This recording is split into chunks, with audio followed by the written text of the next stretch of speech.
no. I didn't hit the fucking button. I swear to God, I fucking clicked it. It's fine. We're here. You know, I should have realized. You did that so that we'd get all our cursed shit out of the way. Actually, yes, 'tis part of my foolproof, nefarious plan. No, I don't fucking know what I'm doing. We'll never know about how they're gonna hide the pickle. There it is. Yep, there. I was waiting for that response, and I was hoping we were gonna get that out of the way before the raid from Beatrix comes in, which I'm guessing is going to be happening right about potentially. Okay, it might take a little bit longer than I realized. Oh no, there's gonna be an ad break starting in a minute. No! No! Yeah. I can't snooze it! Fuck! Damn it, ass. Shoot. Yeah. But anyway, hello everyone. Well, I'll reserve. I will save my energy, and I'll save introductions proper for when I'm staring down V on my other monitor. I'm looking her dead in the eyes. I'm staring daggers into her soul. Okay, there's the raid notification that they're hopping over. Okay. I can feel the mischief. Oh no. Hang on. I'll try to write quick. Sorry, there's an ad break.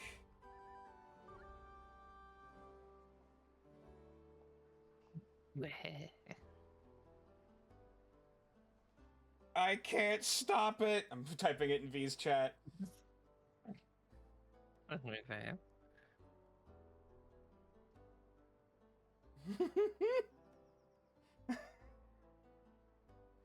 All right.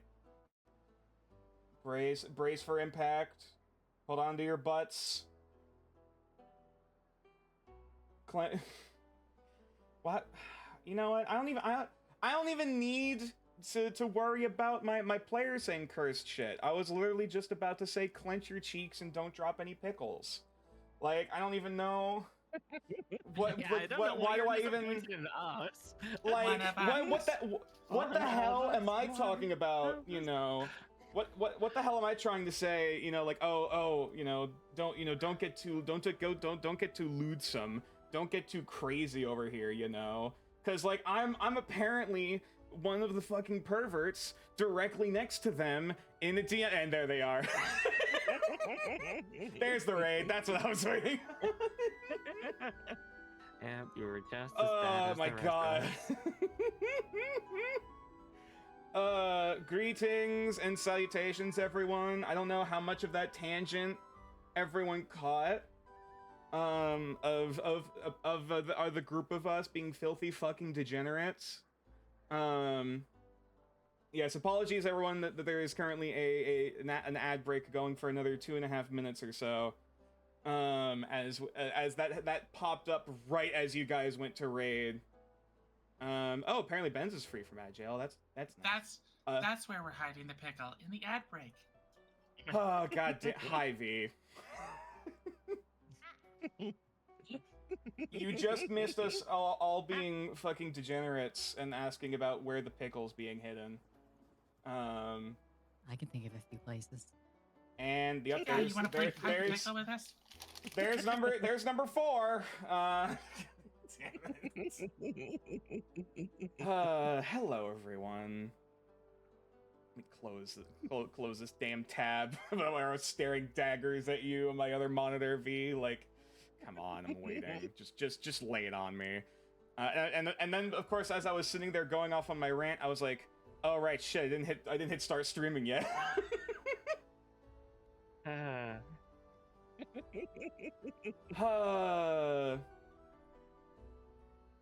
seem to have misunderstood the redeem.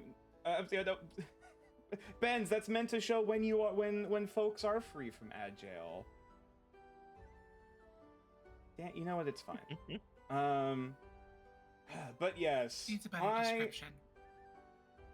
I today am joined. Actually, no. Wait until 40 seconds. Wait until the ad break is done before we do the proper introductions, because people are still stuck. So you're saying that we should do the improper introduction right now? Everybody get 3 pickles. There's never not going to be scuff for these streams, is there? For the introduction of these streams. I mean, again, we're under the VTuber umbrella. Stuff and VTubers is just, it's a thing. Yes, you'd think I would have the system more nailed down by now, is the thing. But no. I'd say not even the biggest ones do. You're fine. That, you know what, that's entirely a valid point. There we go, now the ad break should be finished.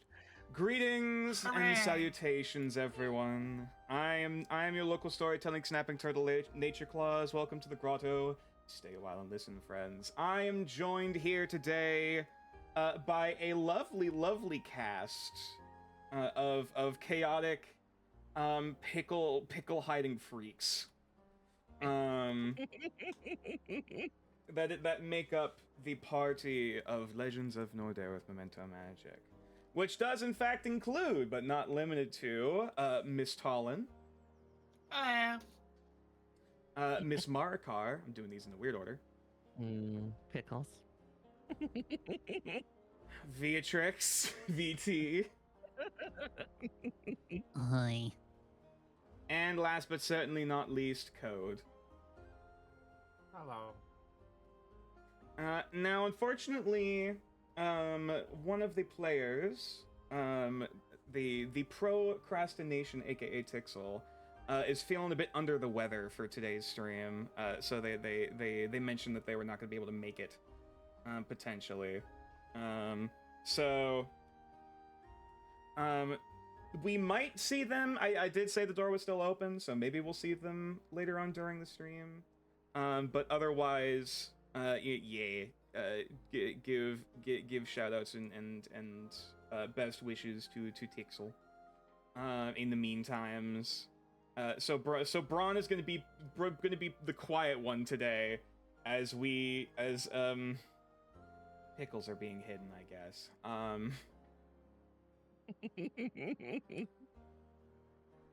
But in either case, actually, shit, I guess that is. Oh no, shit! There is one thing I fucking forgot about during all of this chaos.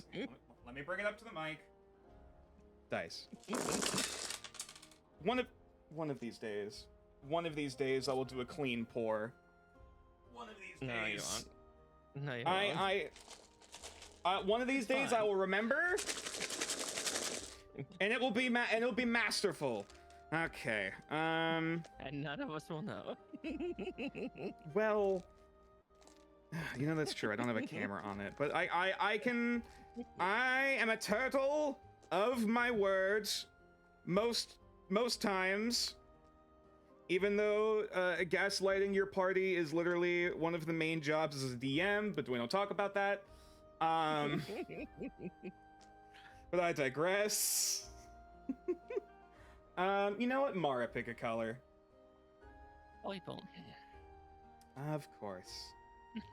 Getting back to tradition, I see. Listen, I have 2 favorite colors, and they're 2 of the most common ones here. Which is entirely valid, entirely fine. It's just that you're wrong. No. How dare you? The case of the disappearing pickle. Brine to it. Sure. You know what? Code, pick a color. I think it's been a bit since Red. we decided. And you know, why did I even fucking ask? Like, I like why? You know, I'm at this stage. Maybe I should just say, like, do we even want to switch things up today? Do we want variety in our life? Do we want the spice that makes things interesting in this world, or do we just want the same old comfort? What? what you need to do is you need to take a picture of your dice sets, send them to us, so that we can have options. We know what the options are, because like otherwise we're just gonna default to like first color that comes to mind. But if we actually know what they all look like. All right, you know what? That's true. I'm taking a picture of my dice tray right. I turned off my phone so that the alarms didn't go off. God fucking damn it. He's gonna. Alright, so now when he sends these pictures to us, make sure that you ask for purple and red. You know what? Fuck you. No, I'm not gonna send you guys a picture. You have broken my faith. And there's a ladybug flying overhead. Oh hi. That's just. hello. Yeah. Oh god, I haven't talked about the drama that happened in the ladybug corner in my room. Oh. So as I'm putting these dice away again, long story short, ever since it's been starting to get colder, you know, the leaves have begun to fall for autumn. There a shit ton of ladybugs have begun showing up in the corners of my what was once my grandmother's old bedroom, but is now my office. And so apparently they will huddle together during the colder months, basically to keep warm and kind of like not quite hibernate, but just like, you know, rest. And apparently, the most I counted at one time is that there's at least 11 in this room. Good. No other bugs, you know, no other problems, just these ladybugs. However, yeah, they'll take care of everything else. Mm-hmm. However, the usual cuddle puddle that is in the back left corner has scattered. Because, and I managed to get a picture of this.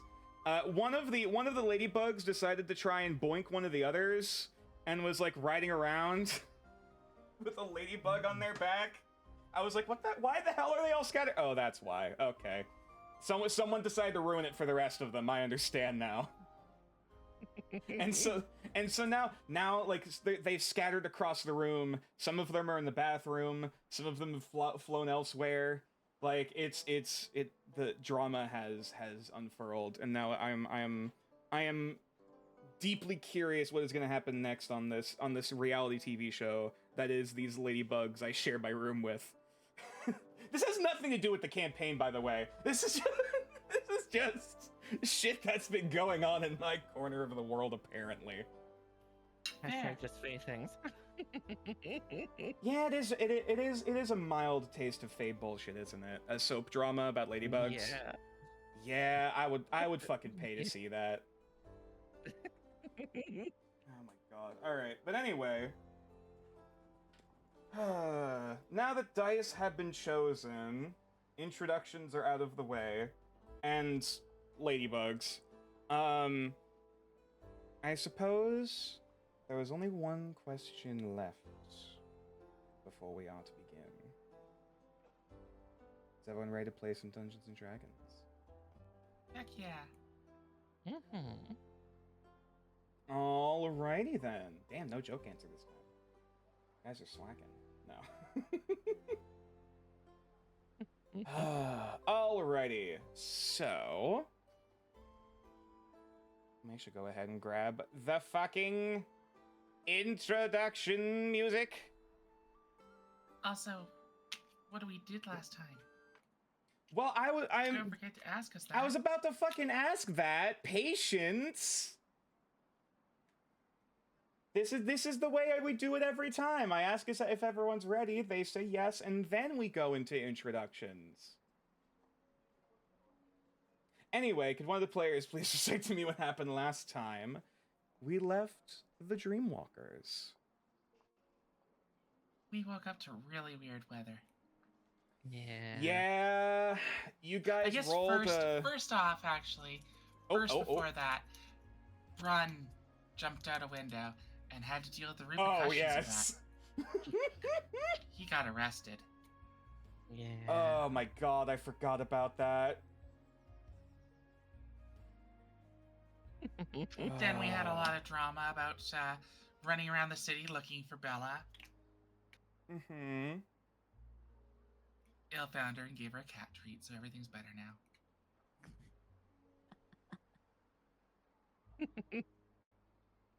Then we had weird weather in the morning of our going to the Pickling Guild. There's all sorts of spectral foxes and elk and squirrels and stuff that only Il and supposedly Ollie can see. Yeah, long story short, if anyone has seen the movie Brother Bear, when the transformation sequence happens and all of like the animals are like spinning around in the northern lights, that's basically what Ale sees right now. Just like over and betwixt this entire city. And it's very trippy.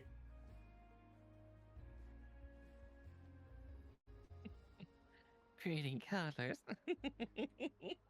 Indeed. So, we are going to put off walking into some woman's dream of her husband's heart till another time. We are now preparing to go to the Pickling Guild for our big meeting. I guess that's another particular thing that happened last time. Yeah. Wasn't sure if there was any elaboration on that or if that's it. All right. That's for next time. That was technically, what, 2 sessions ago when that was first talked about? Yeah, true. Touche. Like 2 sessions ago. Last session, we just realized we have to put it off till after the Pickling Guild. I wasn't sure if you wanted to provide any context other than Crystal Husband Heart, but, valid. Yeah, there's a lady. She has her husband's heart crystallized. And cool. There's definitely something weird there. And Ale wants to take her into a dream to see if she can help the woman get some closure. And then steal the heart. Of course. It's shiny, it sparkles, it shines. She needs it for her nest. In the meantime, is there anything To else? be fair, she does want it more like as the reward for helping bring closure. In the meantime, is there anything else the party recalls that they feel is important to note? Yeah, the only other thing I can think of is, we're eventually going to have to talk with the Beastmasters Guild about, like, yes, there's a yokai. Oh, no, yeah. Don't disturb it. Or if you're going to send anybody, send somebody who's Kamayashi and knows how to respect it. Yeah, there's some potential fallout of your purification of a Baku. We actually talked a little bit about it during V-Stream. But the purification of a Baku somewhere within the Kamayashi quarter, the little red section, on the northeastern side of the Workmen's District. And the party got back together and explained their misadventures off in the day, where Ale ran into the marionettes, little dangerous gang in the city, and the others that were killed. But they killed a giant wolf and have to go claim its parts sometime. Oh yeah, that's something you guys are gonna have to go look at some point in the near future. I turned my regular tattoos into magical tattoos, which have a number of functions. Oh yeah, and now they have like stag antlers now instead of the ram horns you were intending. Oh yeah. Weird, huh? Anyway, anything else? Going once? Going twice? I keep saying that, but like we're still have yet to get to the auction house, and that's not going to be for a while yet, probably. Probably. Because you guys, there is still very little clue as to where exactly this is. That's why we're at the Pickling Guild. This is our attempt to get in by legal means. Of course. All trying to keep above board for once. But all right. In that case, I believe that is sufficient enough a description. And now we shall see to whom the fates shall smile kindly upon this day. Actually, you know what? Hang on. We're down a player, so I can actually downsize this to a D4. To D4. Release the caltrop! Eh. Oh, first roll's a 1, so Rio gets a point of inspiration. I think that's the second or third Yay. time in a row. After going inspirationless for like 3 months. Yeah, I mean- it's usually enough one. It's truly random. It's like mana in Magic the Gathering. And then we have a 2. Shit! Which means Mew gets a point of inspiration as I drop my Oh, metal caltrop. I'm full on inspiration actually. Oh, in that case, you can choose who your inspo goes to. Lynn. No. Aww. All right. Thank you. Also, did you hear me? Did you hear me? V that Mew gets the the other inspiration. Yep. Okay, cool. As you drop the dice. Our dice now, comrade.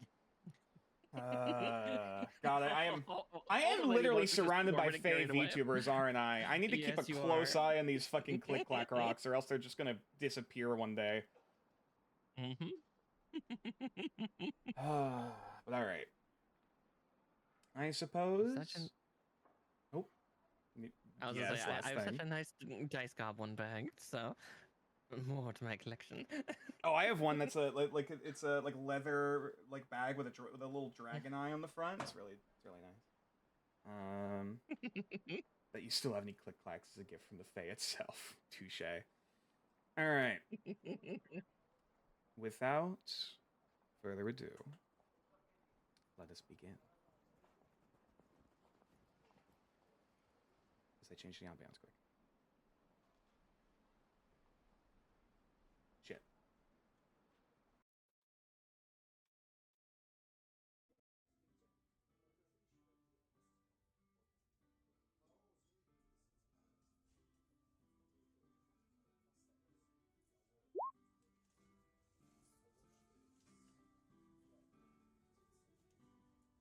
Yes, stress does reset during a long rest. Afflictions are another story, but we have yet to reach that stage. Fingers crossed.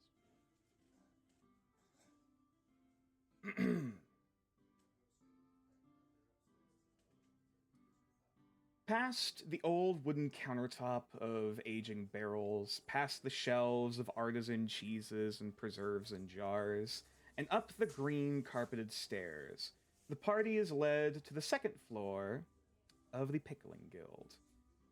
For better or worse, the concoction of brine and aged foods below gives way to aromatic scents of floral wines and fruits and half-fermenting brewing yeast amidst the scent of wood and paper.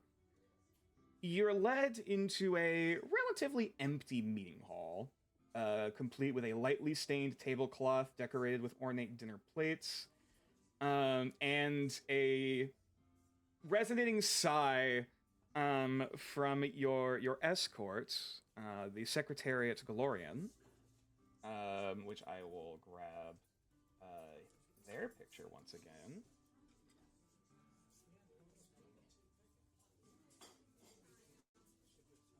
Oh yeah, this one didn't do it for most of the group. I was to say, Really? like, I'm kinda surprised. Still a smash, but not as hot as some of the others. Like, don't get me Touche, wrong, I have a touche. thing for well-dressed people, so I'm still a mess, but Alright. Turn that a little bit. Would, but less enthusiastically. He ain't Wolga. You know what? Fair enough.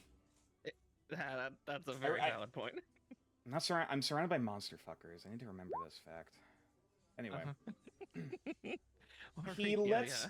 He lets out a dull sigh as he realizes, looking into the meeting hall he had prepared, the ornate dinner plates are dotted with food scraps of what appears to be the carcass of an entire smoked pheasant that was then stuffed into the cavity of a smoked boar that is currently like sitting that is mostly eaten at in the middle of the table. As well as there being an unattended piano quietly playing music off to the side, that has a beer stein and a half-eaten jar of pickled mushrooms resting precariously on the top. God. The moment our headmaid goes on maternity leave... Apologies for the unprofessionalism. Give me a moment. As he just snaps a finger, and like there's a brief kind of like flutter, like shuddering of the windows, as wordlessly, the the plates begin to pile themselves up in the middle of the table, and until he kind of just like shakes his head like fuck it, and he just like seeing the stains now on the tablecloth, he just like takes fucking everything, puts it all in the middle, wraps up the entire tablecloth like a fucking trash bag, and then it floats over to the over next to the doorway off in the corner. Before he gestures over.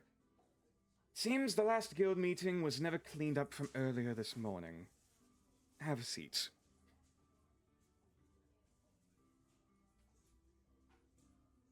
Yeah, he gives a slightly polite nod, sitting, finding a seat to sit down in. Very Oh, I heard- pull a chair out and sit down.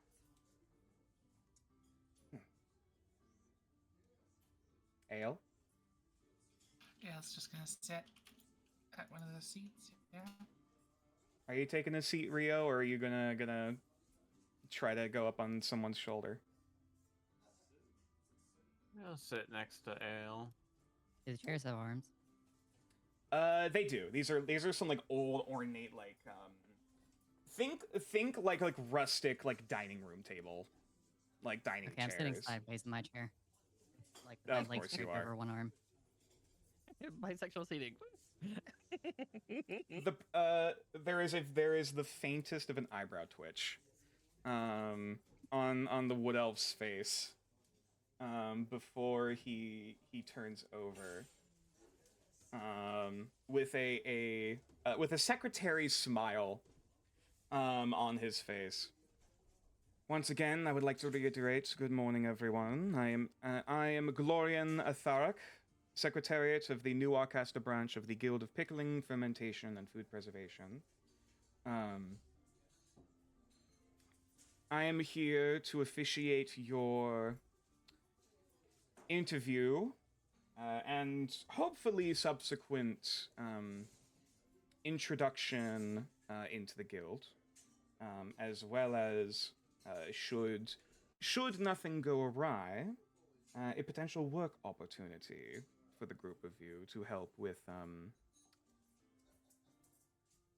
developing your rapport with the guild, if I may be forward.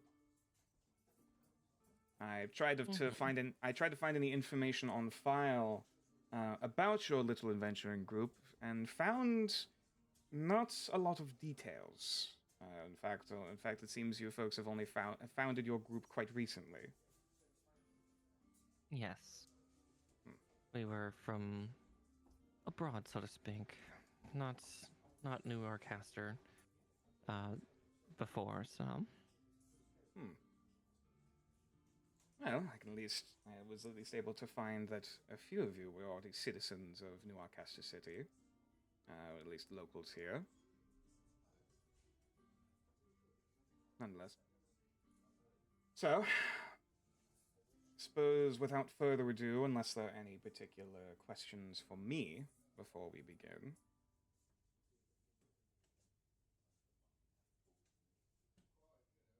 None from me. Please continue. Oh, sorry, repeat that. You're a little quiet. Oh, please continue. I don't suppose because you are the one who spoke up first, you are the leader of the group, madam. Gesturing over to Yue. Again, there's just the tiniest flash of like, right, she's still fully trying to come to terms with it. Someone like, yes, I've been appointed to lead this group. Yes. Splendid. In that case, your transcript of your answers will be the official responses given onto the records that we have for your interview. However, of course, your other party members can commentate and add their own details as per necessary for the purposes of poignancy. Now, Excellent. start us off. What is your understanding of the purview and jurisdiction of the Guild of Pickling, Fermentation, and Food Preservation?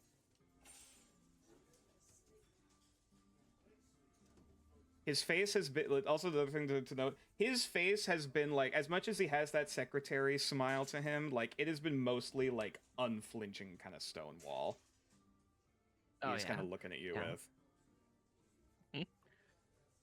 And it kind of glances around to the others a little bit while starting to talk. Well, you are about ensuring food during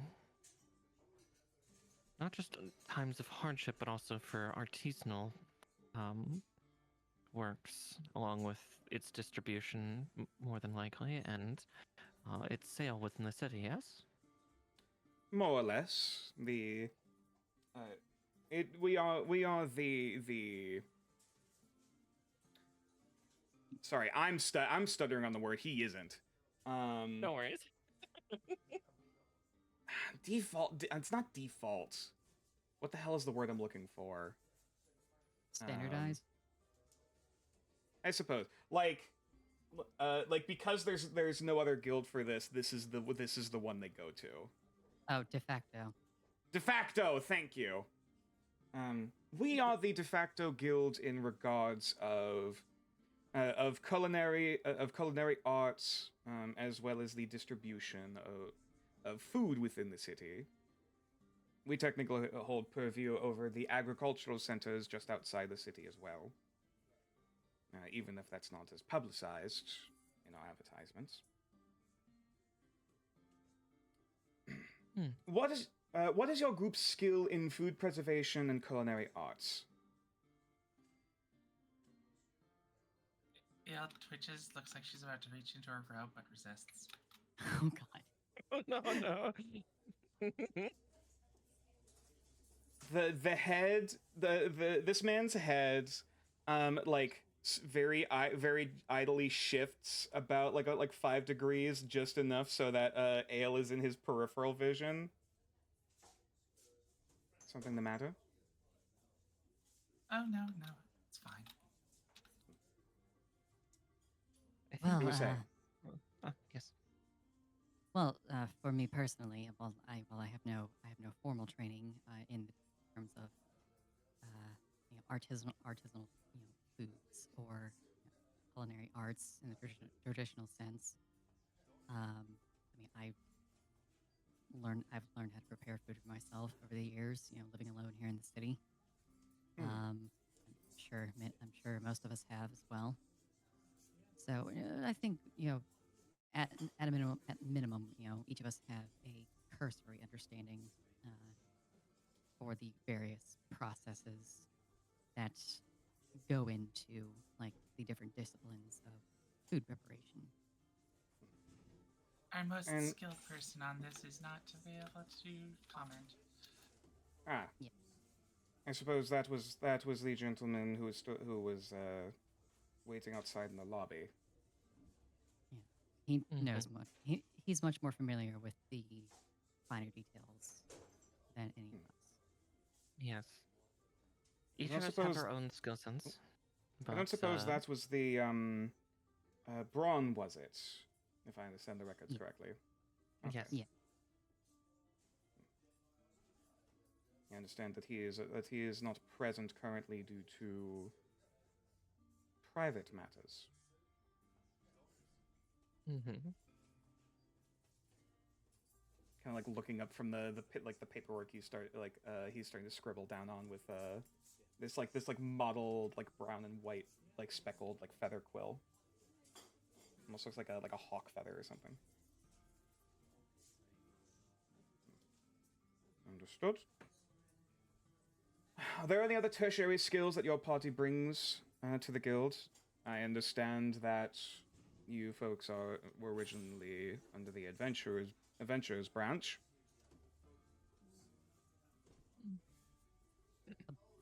Above table. Did we establish like pre-campaign or like early in the campaign that Mew was a member of one of the artificers guilds? Oh right, shit. It would I think at most it would be like beginner level, like journeyman basically. Yeah. Like you fill out your annual fee for the guilds to get stuff for it, but like it's not very high tier. But it's an association nonetheless. Something that could be brought up in conversation like this. For sure. I think was it the hold on.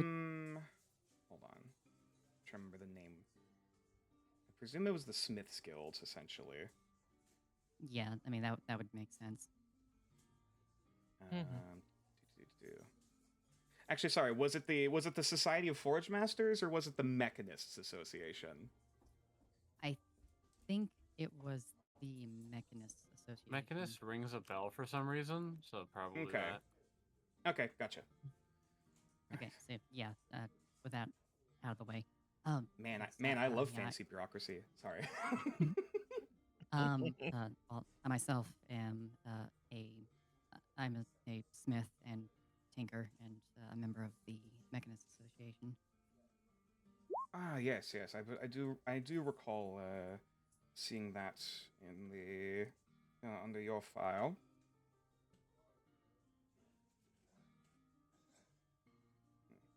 And it's safe to presume that all of you have the capacity to defend yourself, should the guild or any of its resources come into danger. Naturally. Mm-hmm. Splendid. Just as another flourish of the quill. For the purposes of guild cohesion, are there any general or specific peoples that you feel that you best work with or should not be paired with?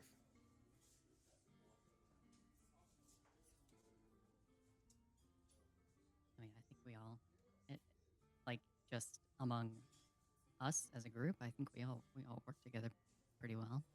Mm-hmm. More in reference to working with other guild members. Oh. What's that one race everyone's racist against, apparently? The Sun Elves. House Keenereth, or the Keenerethi. Specifically, House Keenerethi.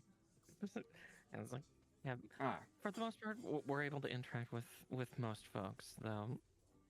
Yeah, most of us are not from terribly noble standings, so sometimes there can be a clash of personalities. He does. He still keeps that stonewall face, but there is like the most subtle of nod, like even though he's trying not to show it. More than understandable. Keenerethi, as well as potential friction with upperclassmen. Understood. Right. Membership of this guild requires an annual fee of 10 gold pieces or 8 guild credits per head of the party applying. What is your preferred payment method for the paying of guild dues? Gold itself would work just fine. Is this all going to be a singular transaction, or 10 gold from each individual? Can we? Does it have to be like set in stone, where it's either a single payment or multiple payments, or can that alternate? This is as merely to the indicate years- your preference up front, so this can be changed at a later date. Gold. UA Smaller Hands is already opening her coin purse up, and a third arm is going in to start compiling coins together. Let's All right, see, are you 50. intending to pay for the whole group UA, or are you just getting Yeah. for yourself? Oh, okay. UA, so that would be 70 because we have Clotho and Bella. No, they're not present, so it's only 50. No, they're not right? present. Mhm. Okay. 50 gold. All right. Yeah, you parse it out and then slide the gold across the table. And very, very delicately, very quickly, he will essentially start counting the coins in his hand, almost like rapid fire, like going through his palm, before just giving it some nod. Yep, everything is in order on that front. Thank you. Appreciates getting this taken care of quickly. Mhm. Do you have any particular phobias regarding the presence of undead, disease, fiends, specific fauna, gastronomic anomalies, or other noteworthy aversions the guild would aid in knowing? UA just kind of pans to everybody else again and just kind of shakes her own head for... Not for me, at least. Some of the stuff we've seen, no, not really. Not frequently is there much in this section, but still something to occasionally to note. Some people are quite skittish in terms of treatment of the dead and so on. Should you be approached by someone other than the client, whom offered you substantially more gold than the mission and reward to abandon it, would you take this offer?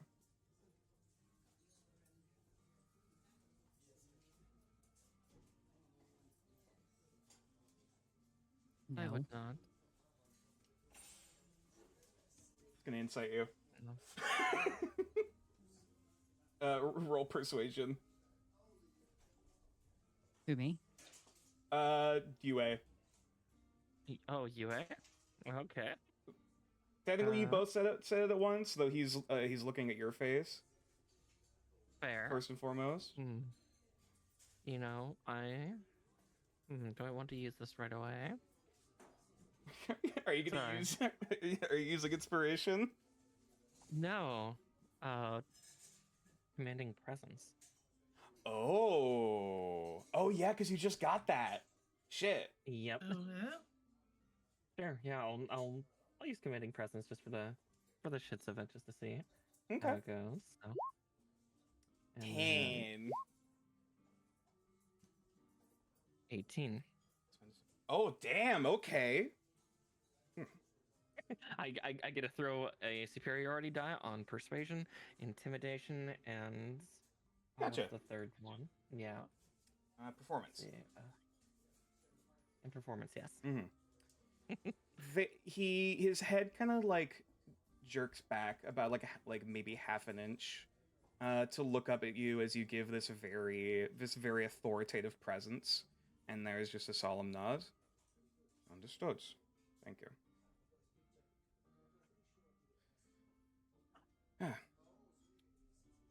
For the purposes of workplace safety, are there any food allergies or intolerances of note the party possesses?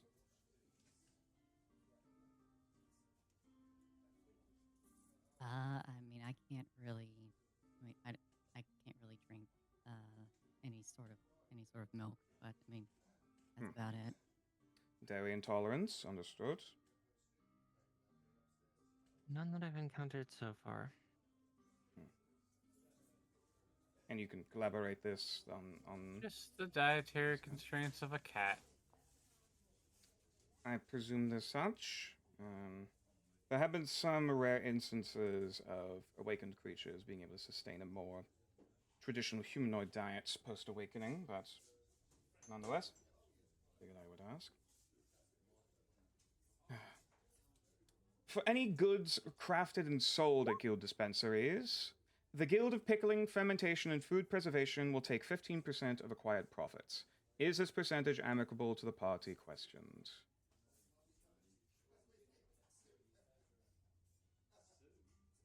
I mean, I'm Sounds fine with that. reasonable. Mm-hmm. Splendid. Glad no complaints there. He just flips the page. Does the party hold any medical records from clergy representatives or a private physician from the past 20 years? The only one I could think of is for Braun. He has, and yeah, he kind of glances at the others as she's trying to figure out the word lycanthropy. Oh, he is a raven wolf. Yes, He is the Lycan or Lamian? lichen, to my knowledge. Well, I suppose he'll be pleased to note that we do, in fact, offer such medications, as well as That's good. Excellent. cuisine that would be able to cater to his necessities. Wonderful. I'm sure he'll be overjoyed to hear Otherwise, that. anyone, am I correct in saying that the rest of you do not have such paperwork? No. Outside of a general chirurgeon for me. Would Rio Nothing need but- anything like that? Or being an awakened? Because he'd have that, so... I suppose technically when you were awakened, you would have gotten, like, some kind of paperwork for, like, basically, like, having the equivalent of a vet look over you. To make sure everything is, like, clean and taken care of there. Just my awakened health checkup paperwork. That should be sufficient. I can gather that at a later time. Otherwise, has the party made contact with any debilitating or highly infectious diseases within the past 5 years? Now that's a fucking question. The eyebrow slowly raises. Above table. Just given how. Okay, first, 2 questions. First, how long have I lived in New Arcaster? That is a good question. I want to. Has it been? It's been less than 5 years. I want to say. Or am I crazy? It's between 2 and 3 years. Yeah, it's not been that long. And okay, branching off of that, considering where I lived and who I lived with, is it possible that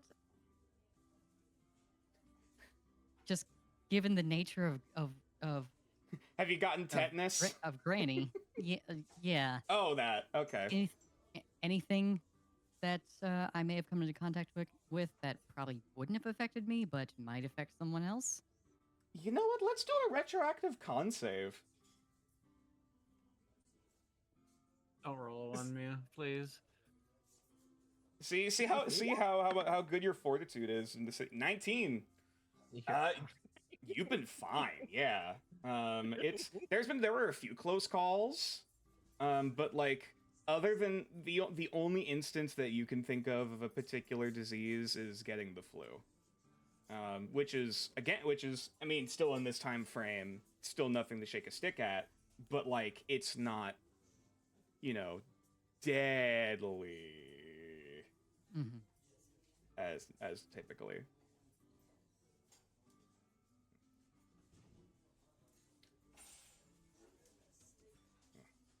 Understood. Though I believe it has come to my attention that you are the individuals who helped in the purification of some spirit within the recently opened Kamiyashi Quarter. Yes, that was part of why I wasn't entirely sure, since that's magical in origin, but it seems to have faded with the placation.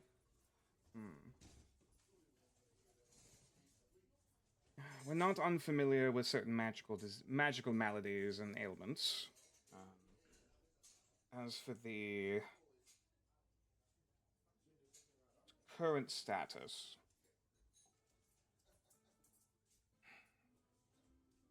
all right. He just kind of scribbles a few things in that section and then like signs it off. All right. Uncertain.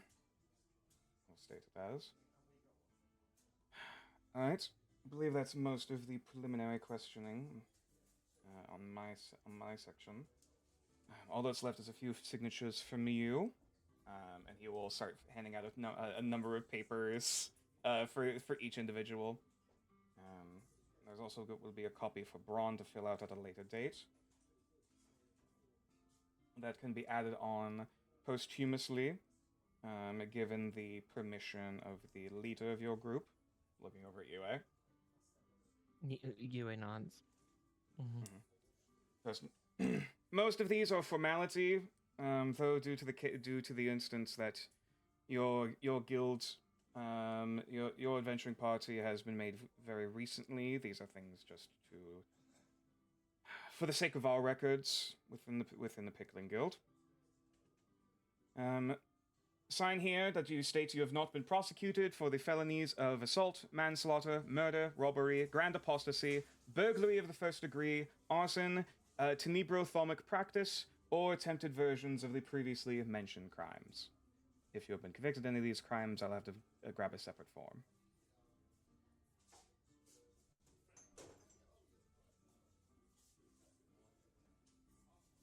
And kind of like thinks through, and as he lists each one off, just making sure it's like, oh, no. Ale, roll an intelligence check. Actually, roll Arcana, this would be. 21. Tenebrothomic practice is just a very legalese fancy word for the practice of dark magic. I've not been convicted of that, don't worry.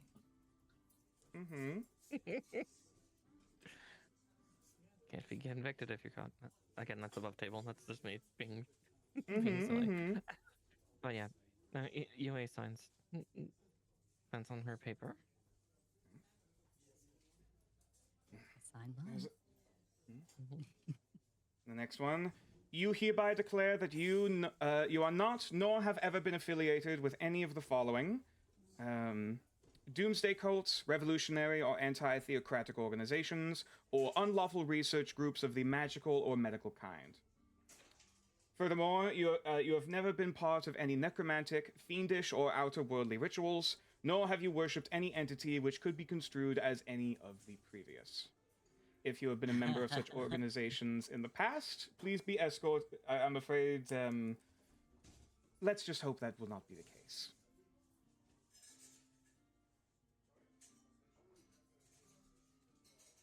Yeah, I'll sign that. Yeah. Yeah. Yeah. Now, this is technically going to be a deception check. We haven't done any otherworldly rituals yet. Yeah. True. How do you tell a random stranger that you've had some weird things in your dreams that have become corporeal? I mean, you don't. Yale doesn't think it's that weird. Touche. Though I mean, admittedly, It's not demonly or anything. It's just. I think I saw Mew sweating a little bit at that description. That for you, I'm gonna need a deception check on. Yep. Granny gets down with some necromancy. That's for fucking sure. That's an understatement.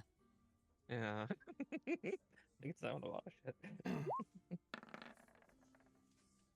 Do you want to use a point of Inspiration. Yep, okay. Inspiration. All right. Woo! 18.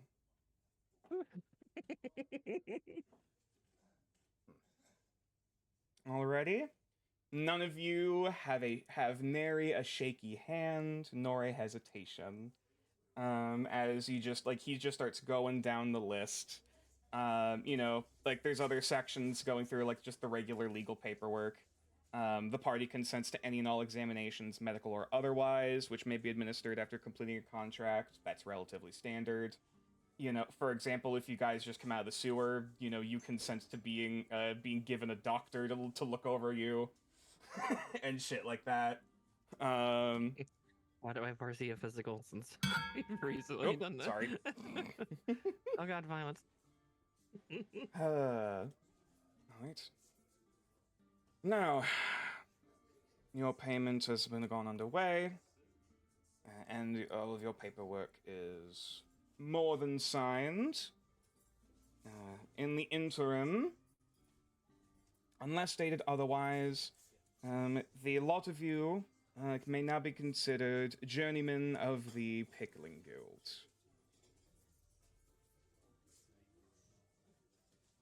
Excellent.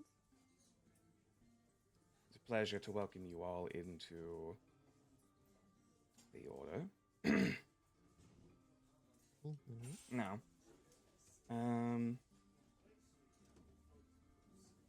is anyone looking out or doing anything specific as this entire conversation's been going on, by the way? Just general glances around the room, probably when she's been, panning over the others. Just also, just taking in kind of this place, because again, this tier of newer caster is a little bit nicer, right? True. So probably a little Sure. different looking from previous. Perception or investigation, your choice. I will do perception. 22. This is interesting. Other than the obvious food scraps that were on the table and like all the obvious stuff that Galorian kind of cleaned up, this place has been like surprisingly clean. Given that this is a guild, that's basically a giant kitchen. I mean, I'd hope the kitchen's clean.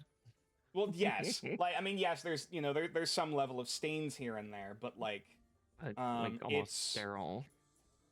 Yes, it's almost as though this place is very regularly sterilized. It's treated like hospital clean. Funnily enough, for above table, no, that's typically how pickling systems are, because you don't want the bad bacteria getting in when you're doing lactic shit. Yeah, you're not sure if it's due to, out of prestidigitation or just whatever substances, preserve or bleach everything here. But it is, other than the smell, it is relatively spotless up until this room. This has been the one exception. Which suddenly denotes our host's frustration. Yes, indeed. There's a lot of pressure on being clean here, and even in the description, asking a lot about diseases and medical records and shit like that.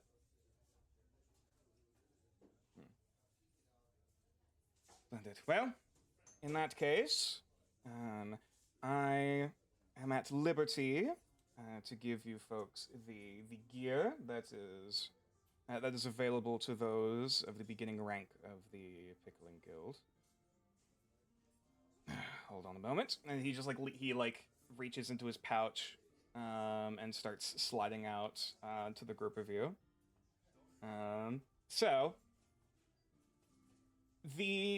Starting off as members of the Pickling Guild. As a journeyman, your benefits include a parchment certificate of membership, discounts for any wares and services from any members, which is typically informal, changes from place to place. You guys also get the most even cheaper. Indeed. You also get the recent edition of a quarterly newsletter featuring news about membership, requests for help, recipes, and interesting facts about plant and fungi. This magazine, as long as it's up to date, actually gives advantage on ability checks involving the preparation of food and the identification of edible, medicinal, and poisonous plants. As long as you have it on you. Access to annual member meetings at any chapter house and free entry to special events organized by any chapter. This may also grant access to lodgings, libraries, kitchens, and laboratories, depending on their accommodations. Of which the new Arcaster branch here basically has everything. It was kind of skim past at the very beginning. but looking down one of the hallways before going up the stairwell, there was like a combination, like it looked like a mix between a kitchen and a fucking like dissection hall, like science lab. That was in one of the areas. I nearly went down a food test lab route at one point, professionally. So yeah, it is So very strange. I'm sorry, this is Yeah, hitting so dissection. close to home. It's okay. It just means I have very visceral imagery. Mm-hmm. So like this, none of this is new to you. This is the weird No. thing. None of this is new.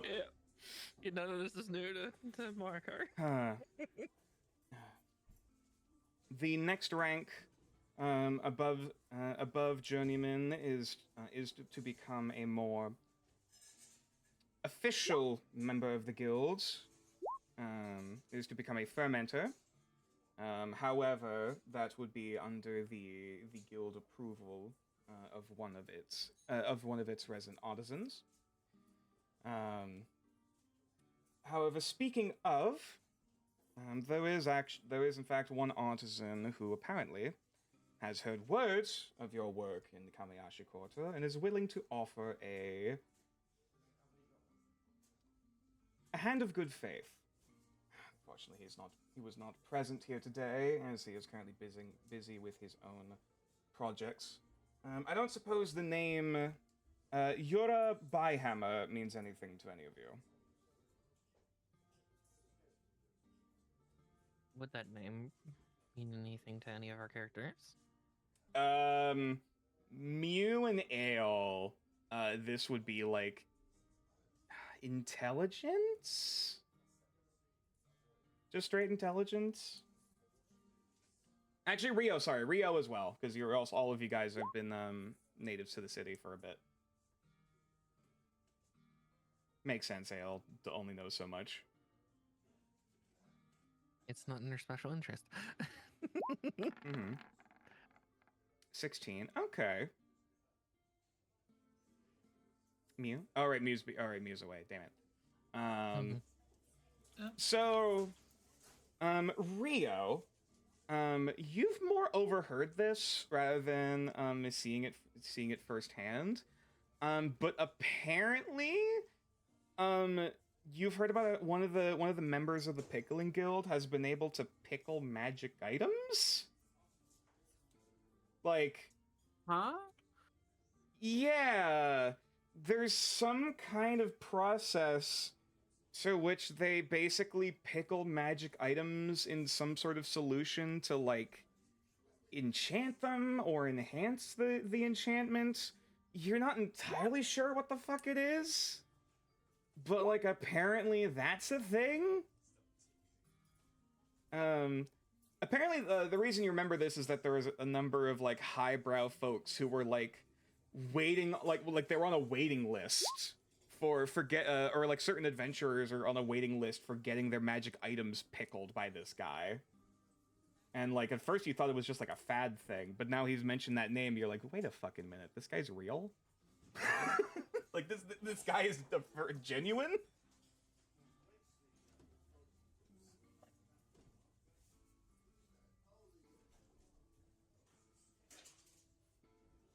He's just gonna perk up and listen. He's not gonna say anything. Well, the details of his request have been compiled into this scroll here, and he is going to hand it out. He's gonna hand it over to Yue, unless someone else tries to take it, or if you gesture to give it to someone. Yeah, if no one else takes it, UA unfurls it and kind of lays it out between most of the people to be able to look at least. Kind of just perusing over Yeah, it. I'll just lean over a bit. Alrighty. In that case, I will reveal to you a new image that will show up in documents, or in a new text section under items, not to be confused with tomes. I just had this.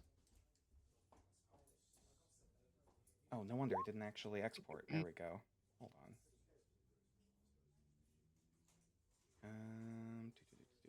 Hold on. Hold on. I can grab it quick. It should not take long.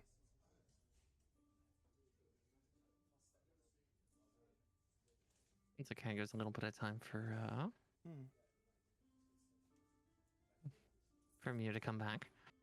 Mm-hmm. I'm sure her character will be quite interested about this person. Man, I love What sort of detailing effect out. is that?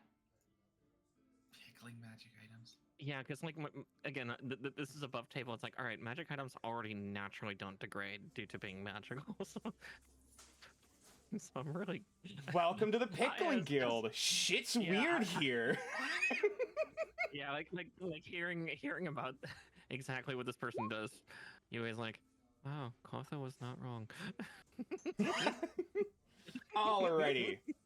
You should now be able to see, if you would like to read out, a commission for plume lace mushrooms. You guys have an actual scroll. There you go.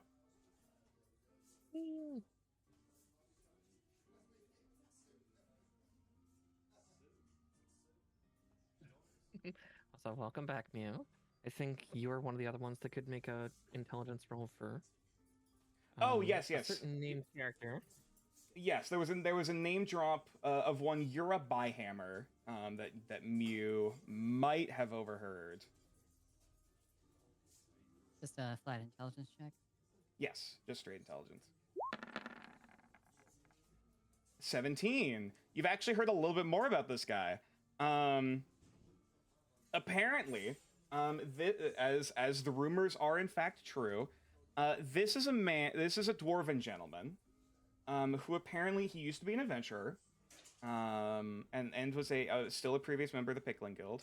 However, it was some process he learned through the help of like a lizard folk friend of his, that they accidentally discovered the means of pickling magic items in order to bolster the enchantment that's on it. Essentially, it's essentially some form of putting a non-magical item into a very specific magical solution that he guards the secret recipe to. He has not told anyone.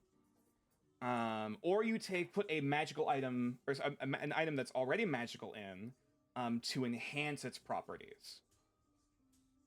And just let it soak in that magically infused brine, infusion, whatever the hell it is, for a certain amount of time. And apparently it gains more abilities. Or something. Pickle the fuck out of his claws. Apparently this is a process that can take like months, though, depending on how long, what type of magic item it is and how long you would keep it in there, what effect you're going for. And apparently there's a waiting list for adventurers. We have an invitation. He is very popular. There's some weird shit here in the city. Yeah, that's definitely Yui's commentary in the back of her head. It's like, Now, Yue, would you like to be the one to read the scroll? Sure. Yeah, I can read that aloud. All right. Yes, Zach. Commission: plume lace mushrooms, requested by Vrab. Yura, that's a U. Yura, sorry. For use in experiment. No worries. Oh yeah, I did say Vera, didn't I? Yeah. In the use of experimentation of gastronomic divination practices, the pickling of divination-based magic items shall be escorted by Moira Sloppengreimer, gnomish alchemist and honorary fermenter of the Pickling Guild. 50 gold per head of plume lace acquired, intact and unspoiled. As you say the name, sorry, real quick. As you say the name, actually, you know what? if one person other than UA wants to roll an insight check on this guy. I was gonna say, yeah, because all these people then just fucking foreigned her. Alright, I probably She's have not good from insight. around here. 21. There's this muttering under his breath, like he can't fucking believe that's an actual name. The name Moira Sloppengrimer. You're so close to Spoppenheimer. So close. Continue. There's a reason Fungus why. spotted. Oh no. Well, we'll find out. They're gnomes. It's gonna be something. Fungus spotted in Arcana District sewers. Beware of Fleming's and marionette activity. Oh no, marionettes are Ale going. bristles at the mention of marionettes. It is to the understanding of the adventurers who had scouted out certain portions of the sewage system for the sake of performing repairs on vital areas, had found traces of the fungus in certain portions of the Arcana district. As for its reasoning, I am not entirely certain. Moira might be able to say more on such a front. Apparently Moira is a reported professional, he says with gritted teeth, of not only in alchemical persuasions, but also of the layout of the region, of the Arcana District sewers. Outside of that, I'm afraid my forte is more so in the paperwork than the actual execution. More than fair. Specialists in every field.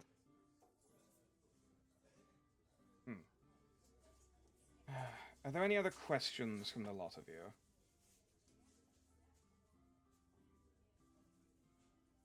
Yeah, Yo just kind of glances around. At least none from me. Not from I. Splendid.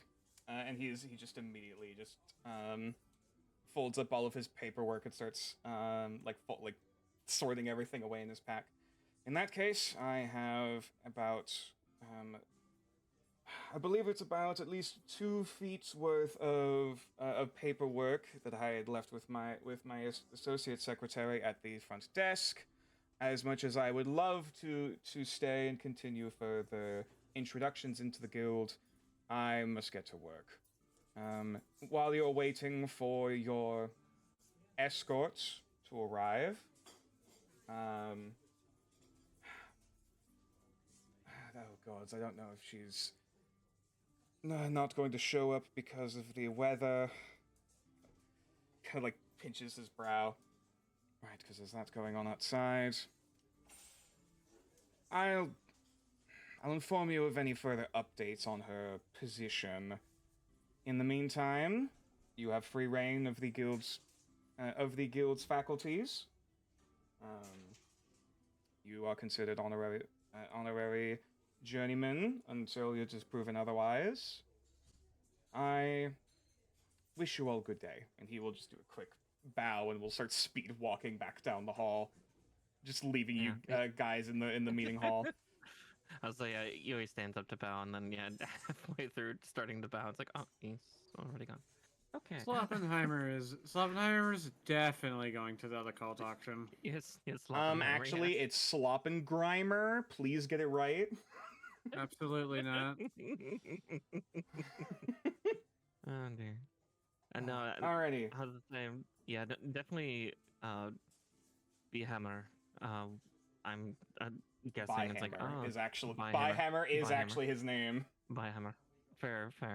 Byhammer. How many hammers does he have? Well, that's for me to know and for you to find out. And would most likely want to be at that, because if he's that in like want by others, why would he not be at an auction for magical items? Also, he probably has his hand in plenty of seedy shit. Yes, who doesn't? Either way, in the meantime, you folks have basically just been dropped in, alone in the middle of the Pickling Guild.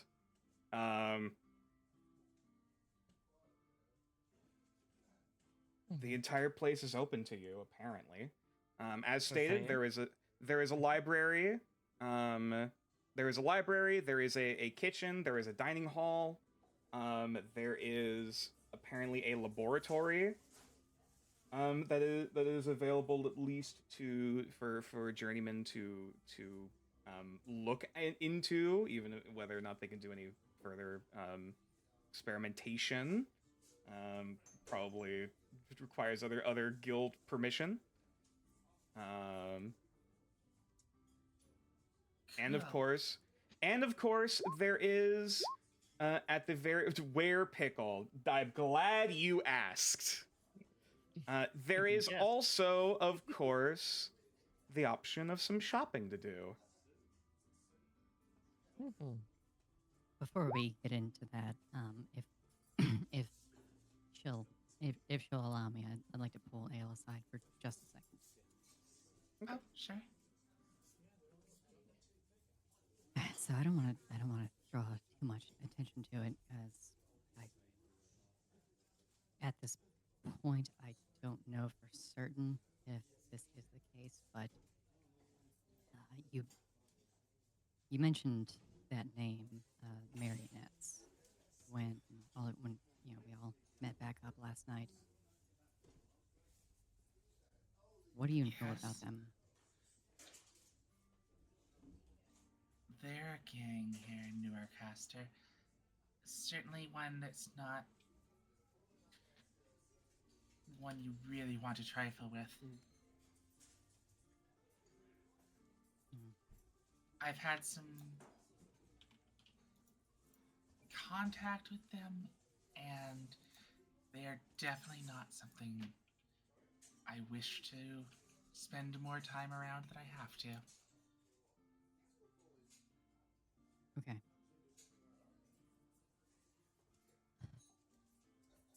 They focus on dark magic and puppetry and manipulations. Illusory magic, perhaps? Yeah. Okay. Scale of 1 to 10. How dangerous do you think they are? Here in Newarcaster, probably a solid 9. Okay. Certainly one of the biggest, most dangerous underground gangs out there. Ale, you would be very familiar that the marionettes are in fact the de facto like rulers of the criminal underbelly within the Arcana District sewers. Yeah, they control the underbelly of the Arcana District. Well, that's troubling. If you want to have some further information, I'll say if you want to roll a history check. In case you know and have any, if you want to know any further details on the marionettes.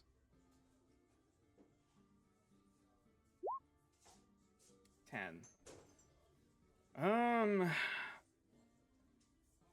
You don't know all of the ins and outs of it, but apparently in recent history there has been some change in management amongst the marionettes, sometime within the past few years, perhaps. Apparently, the previous ruler was kind of part of the old guards of the crime gangs in Newarkcaster City, but one of her underlings basically staged a coup, and ever since then, the marionettes have become a lot more pushy, a lot more aggressive, and a lot more like, for lack of a better term, a lot more venture capitalist. On trying to really like aggressively expand their profit margin. Il shares all that that she knows. Okay. The reason I ask it, a friend of mine hasn't been home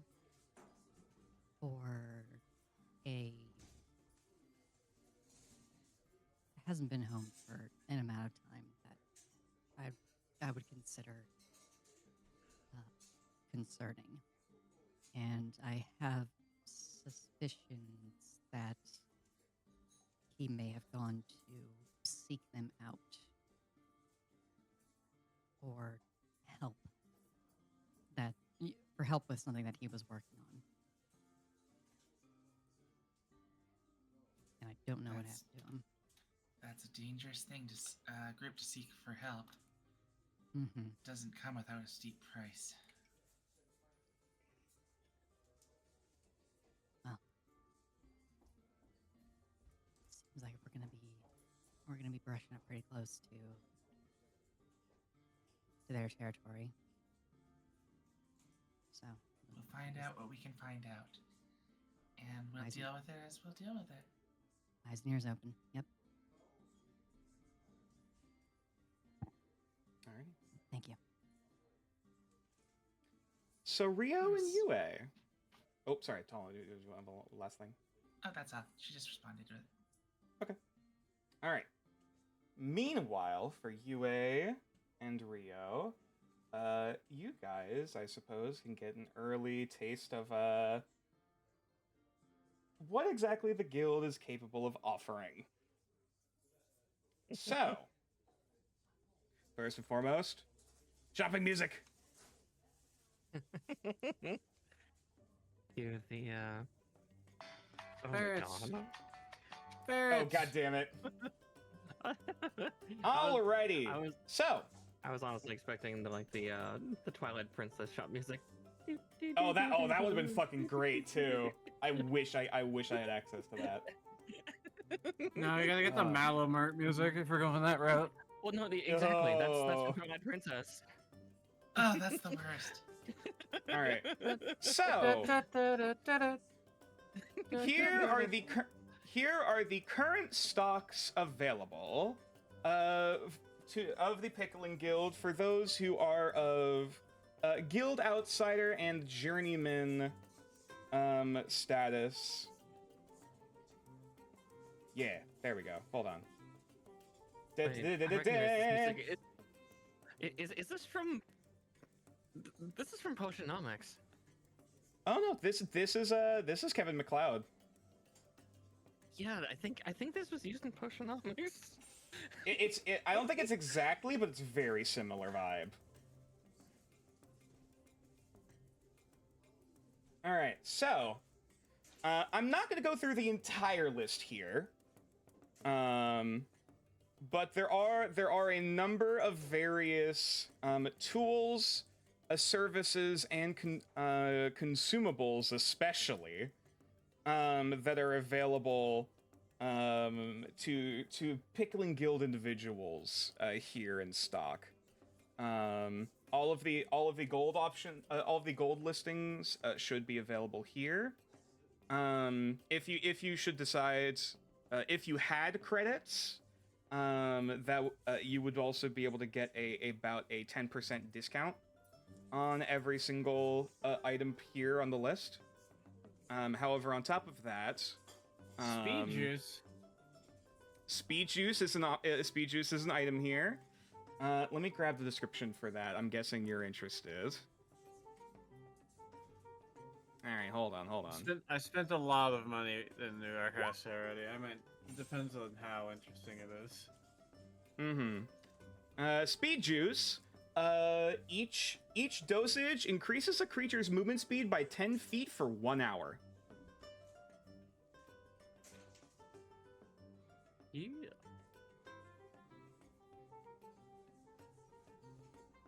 I think Rio wants to replace all of his rations with pickles. Okay. So, I know this was jokingly asked before, but I now this is genuine.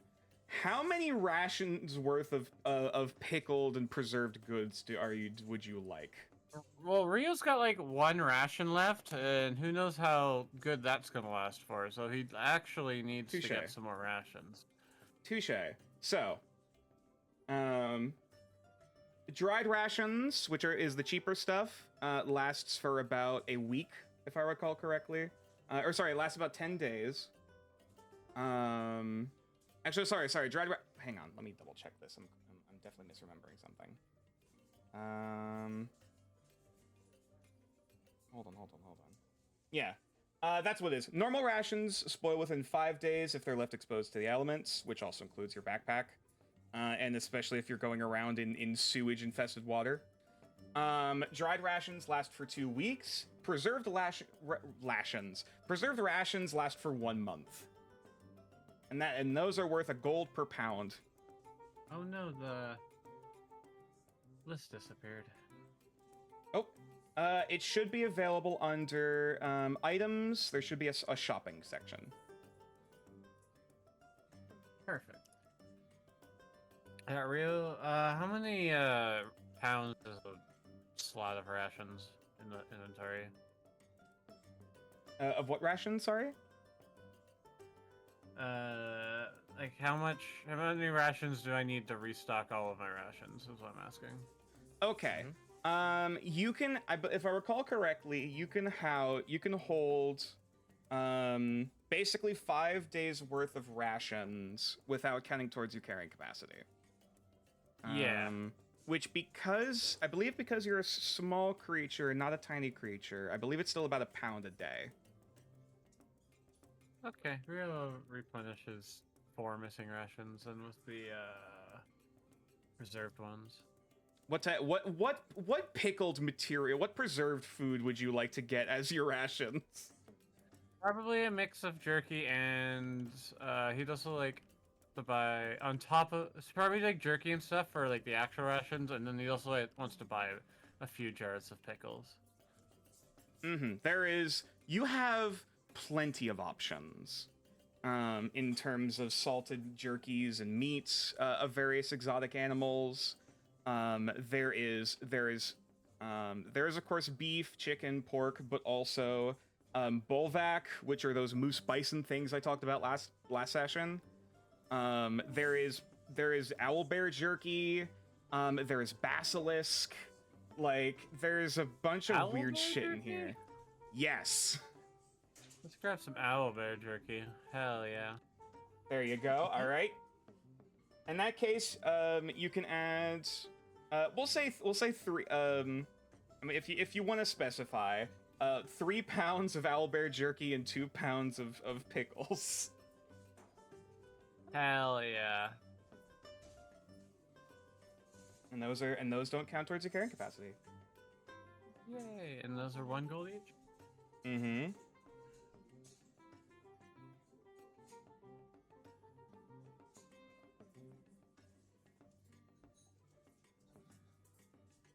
If anyone else is interested in anything specific on the list, anyone can pipe up at this stage. I was just saying. Yeah, I'm kind of curious about the fortified nutrients. Ah, yes. Nutrients, effectively, they are a consumable that actually gives you temporary HP. It is temporary HP that lasts until your next short rest. Okay. You said that was the same for the speed juice, that was an increase in... That's an increase, for the speed juice, that's an increase in speed for 1 hour specifically. Oh, just 1 hour, okay. Yes. Okay. More than fair. Probably to start, though, UA would. She'll probably get some rations as well. Some preserved rations, and then some of the dried rations that she can use for Memento. The cheaper stuff to burn through the bell, and then the more expensive stuff for her actual consumption. Okay. Oh wait. Also wait. Sorry. Then, sorry. Repeat that. Rations for the bell. Okay. Yeah, I have to burn them for the bell's spell ability. Actually, hold they're on. consumed magically by the Eternal March. Hang on. Stupid question. A stupid thing. I'm trying to remember. I thought with incantations from the mementos, you don't need material components. Okay, that was something that you had given in the description for it, and so I've been Was putting that it? in. There's a few... I know that was in the incantation description, but I thought I specified with mementos. You don't need material components. Never mind. The mementos just give us abilities that exist. Okay. And Correct. the mementos I'll make probably have some feature that, or some magical property or something. I don't fucking know. Right. It's the same thing as like you don't need material components when casting with a magic item. You know what I mean? Fair. I had misinterpreted on that then. Touche. But yes, okay. Then she'll top up another 6 preserved rations, and then probably also grab all the saline healing tonics. Notice there are healing tonics. They're saline. The saline healing tonics. They are the same as regular healing tonics, except because they're from the Pickling Guild. They are.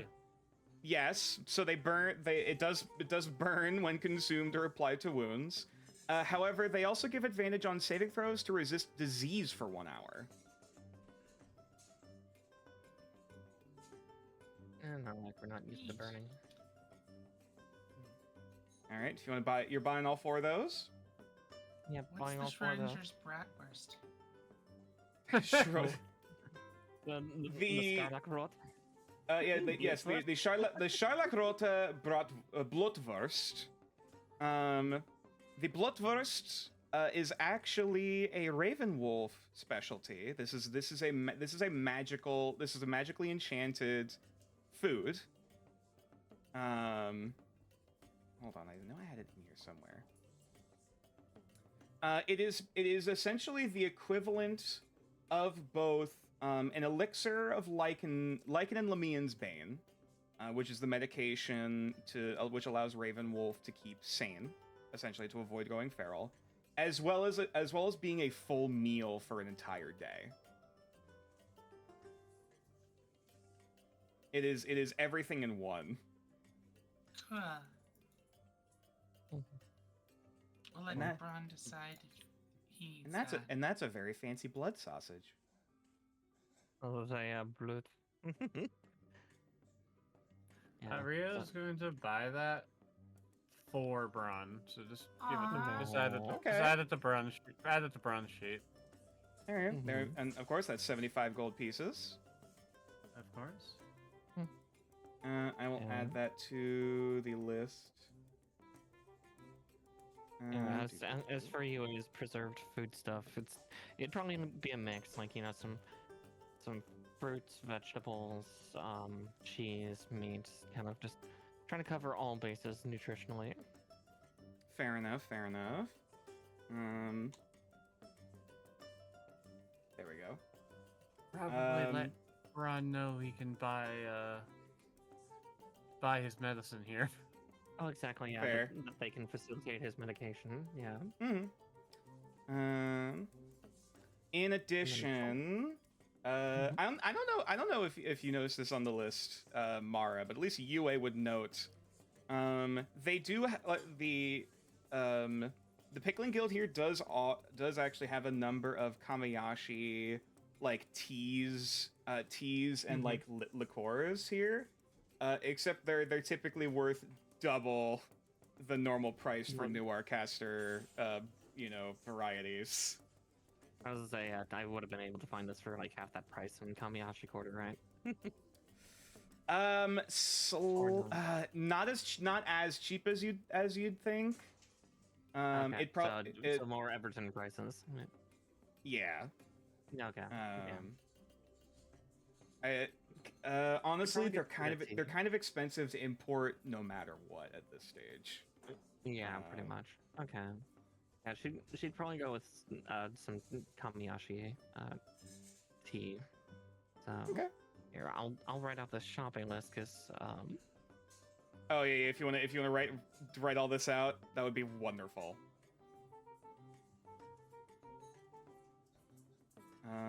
And as for those options, if you're looking at a Kamiyashi tea,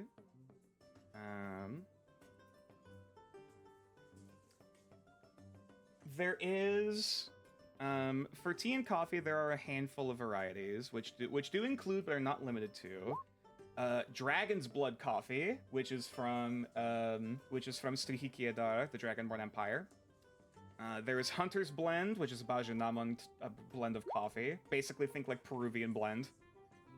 And then Night Mother Black Tea from the Ayuwilid Mountains. This is like, yes, this is like Tibetan, like black tea, effectively. Or like tea from along the Silk Road, essentially. Mm-hmm. Okay. I think that's enough image on her end. I kind of want to buy the book on pickling and fermenting. Oh? Because who fucking knows what bullshit we'll learn from reading it? It seems to also include there are various editions of it, but also within it includes like editions of all of the older like catalogs of previous years of the Pickling Guild's existence. Yeah. Is that one of those books that we get added to the unread book list? I can neither confirm nor deny this is an occult lore book. Listen, some of the stuff we do with pickling is occult. You get the fleeting, salty. I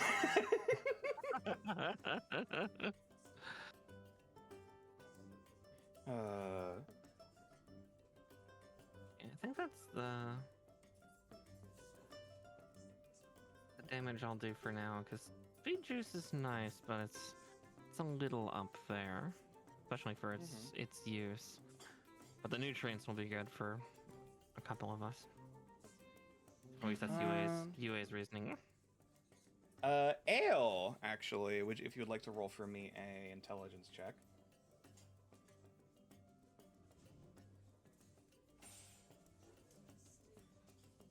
I'm trying to pinpoint like specific things that would be of note for specific characters.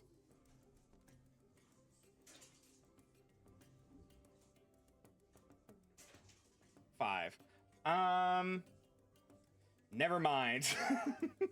Yeah. Yeah, she's not paying enough attention.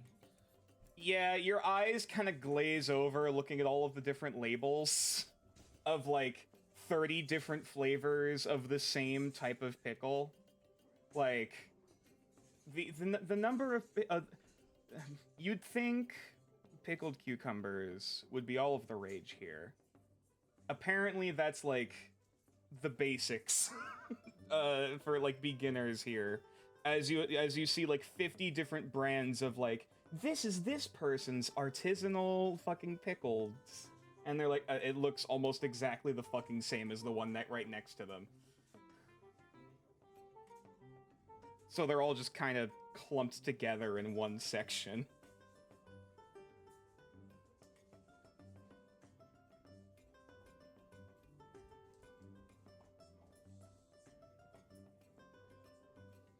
Is there anything specific that the Mew is looking at in the list?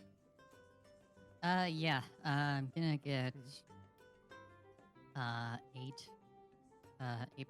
pounds of the preserve rations.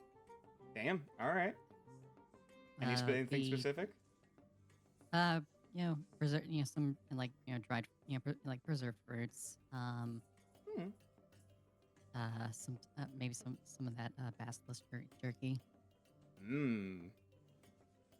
and a handful of other things. All right. But I would also like a guild healer's kit. Ooh, okay. The And- Guild Healer's Kit. I can get a description on that if you would like. Sure. Because the Guild Healer's Kit has a special feature to it. Hold on. Because it does behave like a standard healer's kit, except for one specific thing. So, this kit contains all of the supplies of a healer's kit, plus an additional vinegary salves and medicated bandages that smell strongly of spices. The kit has 10 uses. As an action, a creature can expend 1 use of the kit to attempt to stabilize a creature that has 0 hit points by making a DC 15 intelligence medicine check. On a success, the creature regains 1 hit point, because normally it would only stabilize. On a failure, the creature is stabilized, but smells strongly of vinegar. All right. Apparently, this is also something that is awarded to high-ranking members of certain tiers, for free. But at this stage, they're still available for purchase. Okay. And alchemical reagents. Ah. What specifically are you looking for then? Shit. Because again, that changes the price. I'm looking for components that could be used to craft elixirs or tonics that I guess in a general sense augment like a person's like physical abilities. Okay. Okay. In that case, that I'm gonna need to do a little bit of digging for. They would be able to have, they do have some dried herbs on hand that do facilitate partially what you're looking for. I just need to grab a list real quick. Anything else specific in the meantime as I'm pulling that up? Whether Mew or anyone else. Not.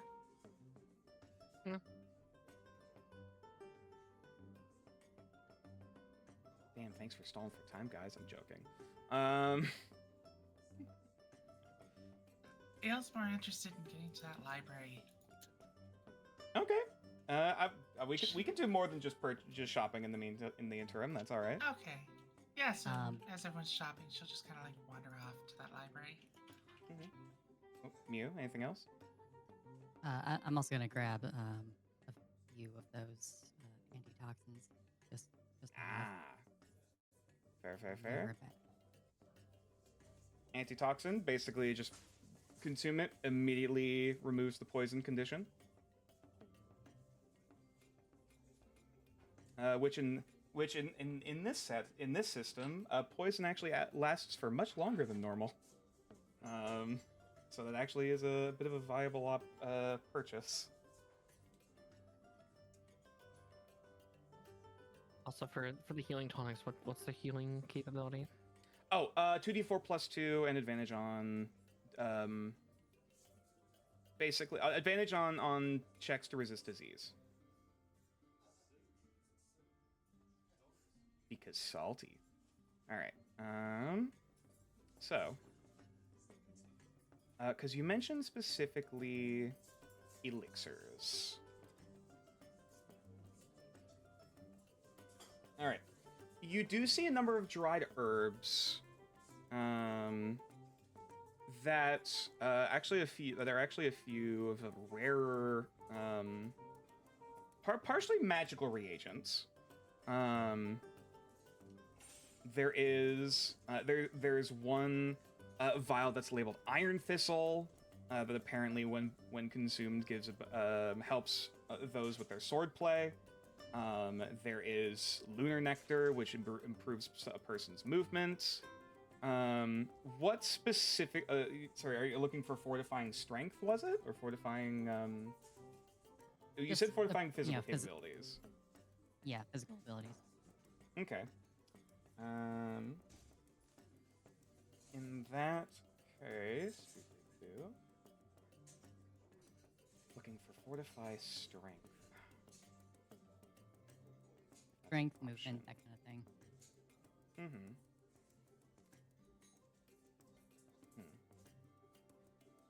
You are seeing you are looking at a number of different plants that when turned into an elixir could be able to fortify Constitution or Dexterity. Not specifically strength. Some of them would be able to improve your movement speed if processed. This is putting things very long story short, so we're not rolling a bunch of checks.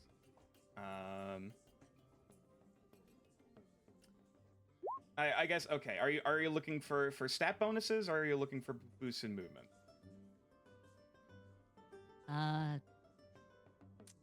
Let's just go with stat bonuses. Okay. Looks like the two options you have currently would be either boosting Dex or Constitution. How much for both? For both, okay. Because there's only so much on hand of both. There is a little bit of dried ephedra. Sorry. That it's like this dark, like violet herb. That supposedly is able to fortify Constitution.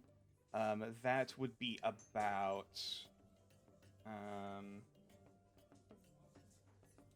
the discounted price would be about 60 gold for a single dosage. Okay.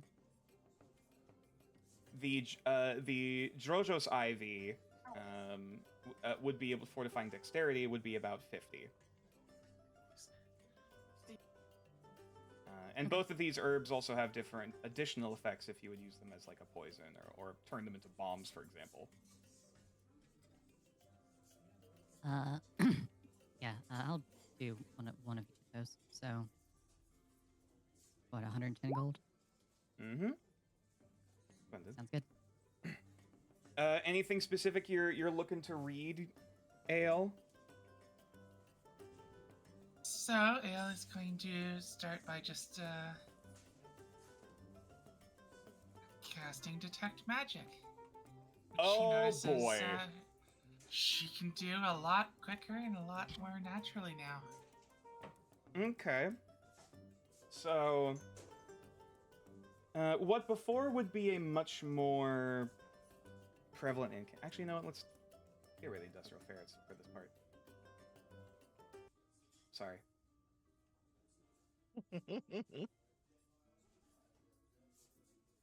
What before would take much more of a process to do, you recall, even though it was somewhat intuitively with your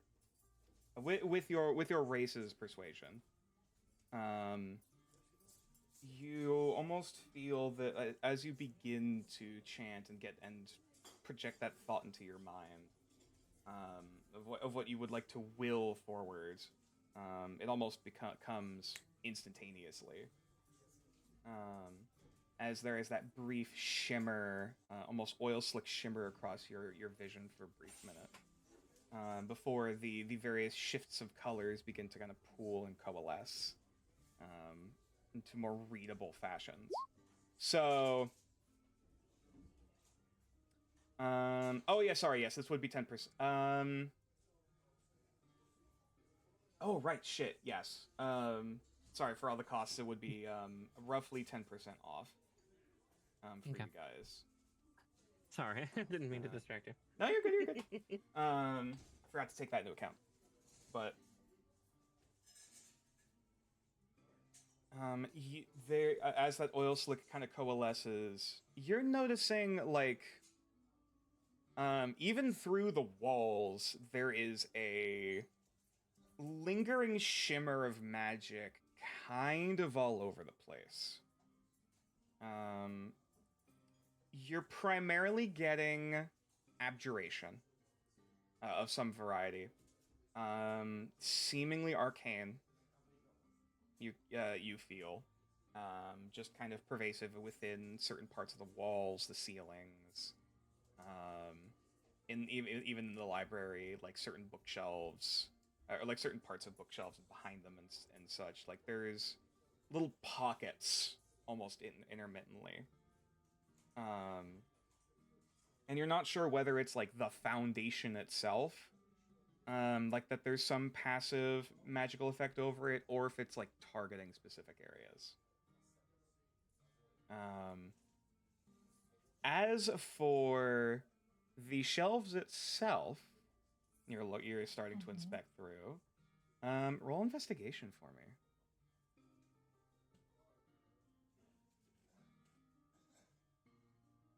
10.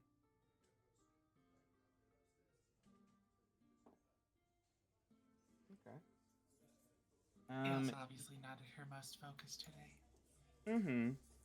You're still trying to like the oil slick that is this almost newer shimmer to your vision on top of all of the glowing lights that are outside. Like you look out a window and you just see it looks like this giant bird, like a singular bird leg, like just boom, stamp in front of the window before walking off again. You look back over to the bookshelf. Hold on. One of these looks vaguely familiar. And as you start kind of fiddling through, looking at the spines, you see a second copy of The Colors of Birth, one of the books that are already in your possession.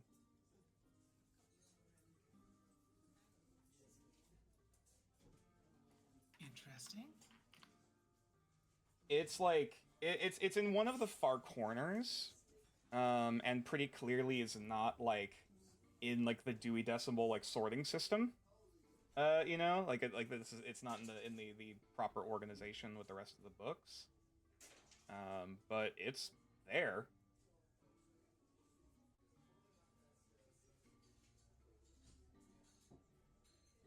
Okay. I was just gonna quickly take a look through it. You skim through. It's not an exact copy. It looks to be presumably either a transcript or, just a recreation of either the original book or of the same book that you own. But otherwise, it's like there were a lot of diagrams and like artistic depictions in the in the book that you own, and they look almost the same.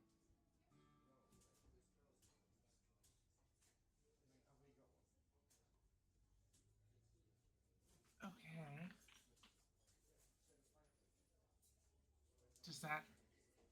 Does it seem like there's any value in having this copy? With a 10, actually, sorry, stupid question. Do you have proficiency in investigation? Not an investigation, no. Okay. As far as you can tell, they're basically the exact same book. Okay. So no value in having a second copy.Ale's gonna put that back.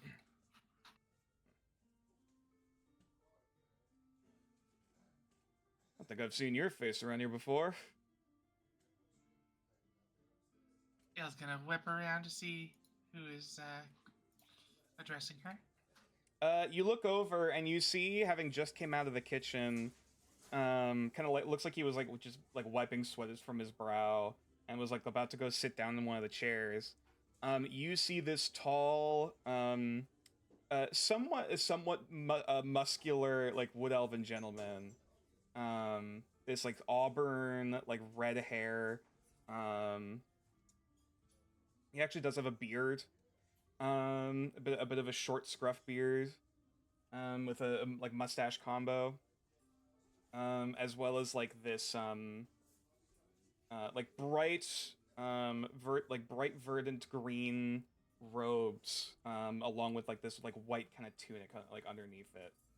As it looks like his gloves were just covered in blood. That he is currently like flopping down into one of the chairs and is just like trying to like delicately peel off the gloves and set those off to like onto like a basically onto like a dish or something that's not on any furniture. So you guys visiting or looking for something?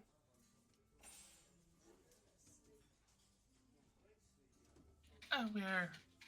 Me and my... Oh, you cut out.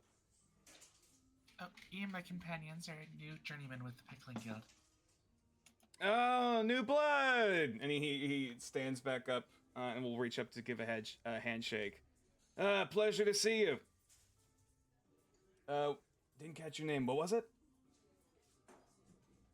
Oh, hold on, I'm having an issue here. Oh, you're good. You're good.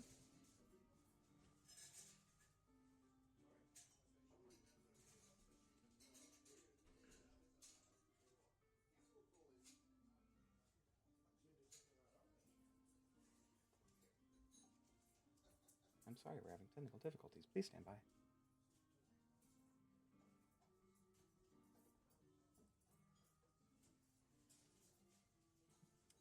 Yue, in the meantime, in the meantime, you mentioned you were like trying to get scout around the place, trying to get a vibe of it. Yeah, just kind of looking around after doing some shopping. Mm-hmm. You're kind of taking a gander through. You're looking into the laboratory where you do see what does include what almost looks like an autopsy table. Or like a weird mix between an autopsy and a butchering table, but also like off to the side there are things like an entire horse in like a tank of brine that someone's doing something with. Like there apparently there's some weird shit going on in there, along with like there's alchemy sets and stuff like that. You look into the kitchen, and apparently there were like 3 or 4 guys together, that are working with the biggest fucking catfish you've ever seen in your life, that they're currently trying to shovel this like purple salt into, that you can see. They're trying to like layer the entire inside of it. You don't know what the fuck is happening, but it looks important.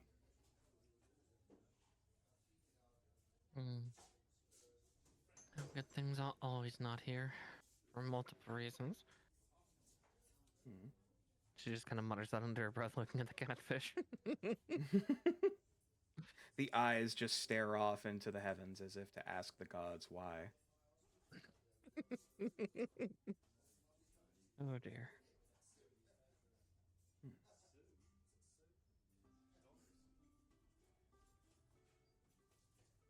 Yeah, probably not staying too long there. Again, just kind of getting an overall look of the entire place, kind of figuring out where things are and stuff like that. But yeah, as described previously, unless you're trying to do anything specific, No. this center has basically all of the faculties available: laboratory, library, kitchen, shop, room and board, dining hall. Like, there's basically everything here. Fair.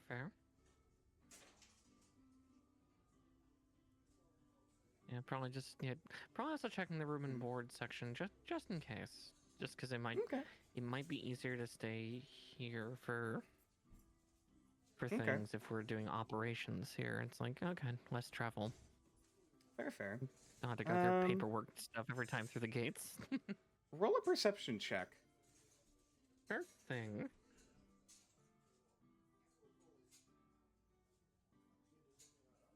Six. That's All okay. right. Well, in that case, could you roll a dex save for me? Sure. 14. Okay. You narrowly manage to avoid slipping, as you take a step, of what you don't notice until you're on top of it. This vibrant green slime trail, underneath your feet, that you quickly kind of stumble, and using your free hands and your wings to kind of reorient yourself, kind of like bracing against the wall. That you look down now and you see like these green slimy footprints leading down into the basically like the barracks, or like where the living quarters are.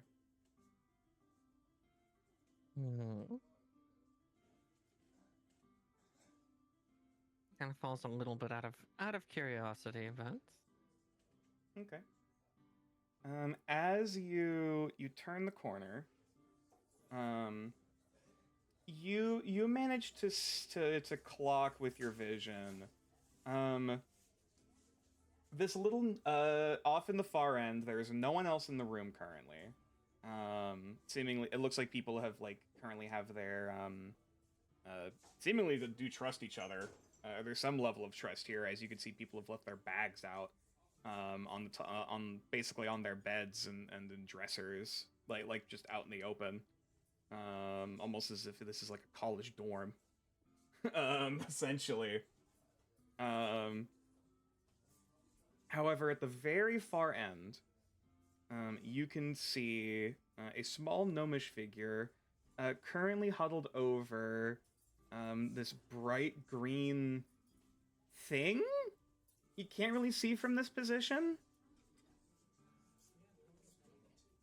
Come on, buddy. It's okay. You don't need to. No one's gonna eat you here. The salt isn't. I made sure isn't gonna cure you or anything.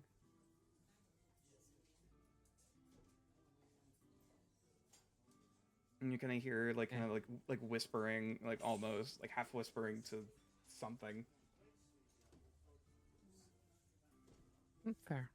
And Yui just kind of glances from the doorway for a moment, kind of stepping back and kind of realizing it's like, oh, and kind of peeping. And just kind of starts to move away from exactly what's happening there. Okay. Roll stealth. Health. Okay. Where's my disadvantage? Because I'm in chainmail. Touche. 4. Of course she rolls a. Okay. So. The moment you go to turn away, all of a sudden you feel this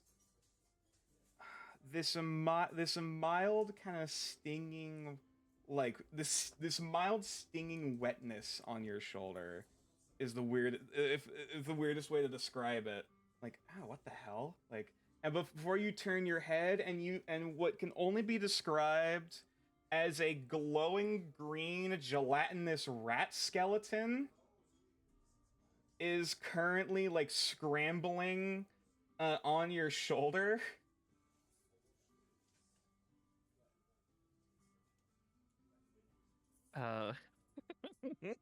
Just kind of in a mild panic, almost half brush, almost half karate chop in a way, just all right, slapping it off of. Make an unarmed attack. Okay. You know, I should have that on my attack list. Let's see. That would just be what? Yeah, just One moment, 'cause it would just be straight strength or dex, if I recall. Okay, yeah, strength. Oh!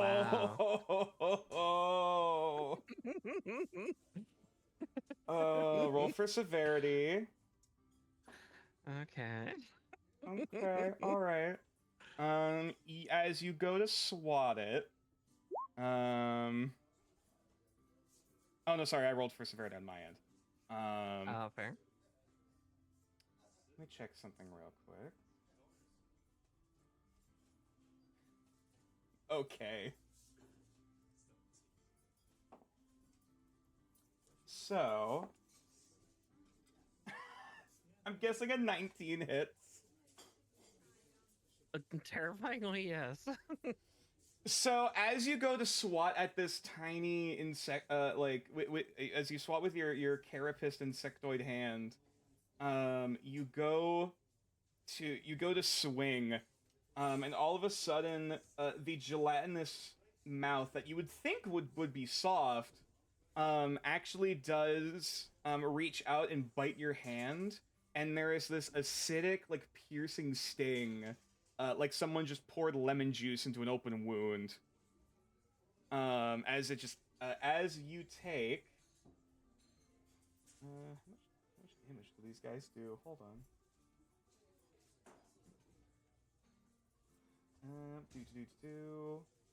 Oh. Oh. I lose a hand. Not necessarily, but this is gonna hurt more than expected. Oh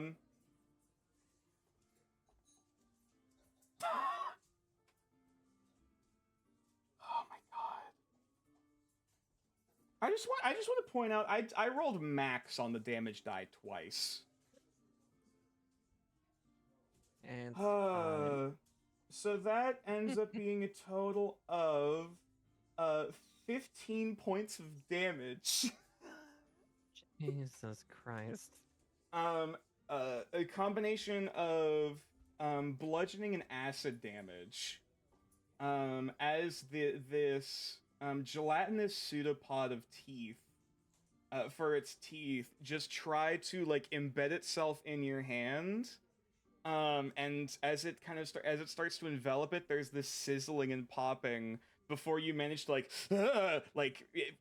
reflexively like flick your hand to get it off as it just flings off to the other side of the dorm room. And just splatters next to the gnome's head on the wall. And she turns over, Reginald! And she quickly reaches out like with a gloved hand, like try to like scrape him off the wall before turning back to look over at you. Oh, good morning. One of my arms is just like holding on to the hand. It's just got pretty badly burned. Yeah, normally there's a level of there is some level of pliability to your carapace hand. Like it's soft. It is like it's almost like rubbery now. But looking over, you see this woman.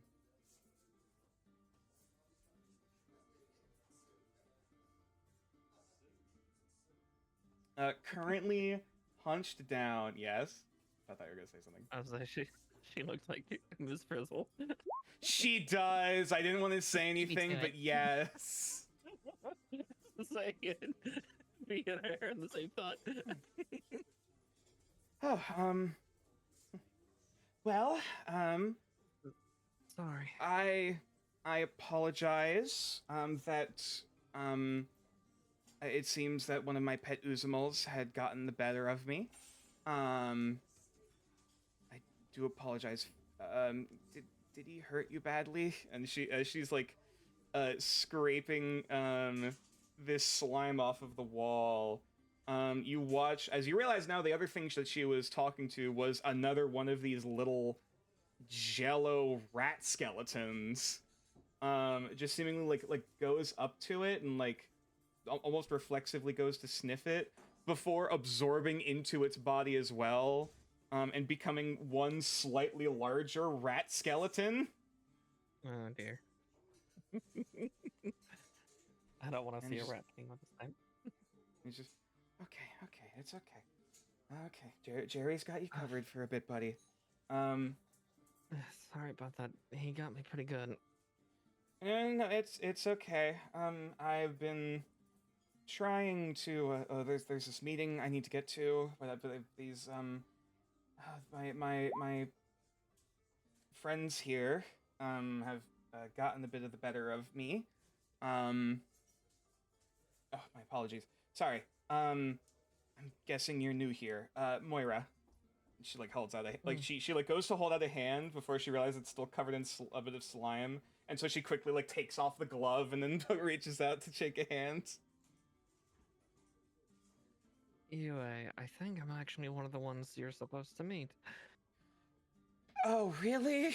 Okay. Oh, this is not the first impression I wanted. Okay, alright. Reginald, what did we say about ambushing people? And she turns to look back down at the rat. That you briefly see a second, smaller rat skull just appear out of the side of the body. That just kind of gives a little hissing noise before slurping back in. Okay. Sorry about that. So I guess I'm guessing you've already read the acquisition from Mr. Byhammer. Yes. Okay. Well, sorry, were there others of you I'm to be talking to for this? I should probably wait. Yes, there's a few others. I was just looking around when. Okay. That Well, happened. all right. Well, that gives me a bit more time to clean up. There is, hang on. She's looking down, like seemingly counting, seemingly nothing on this little rat thing. Seemingly going down. Just okay. I'm still missing one. Who's around here somewhere. Hey, I don't suppose it would be too much for you to ask. Too much to ask to find another one of these little guys, or help me look. While we get everyone together. Well, I suppose you. Well, I'm teaching them. I am training them to be more polite around people.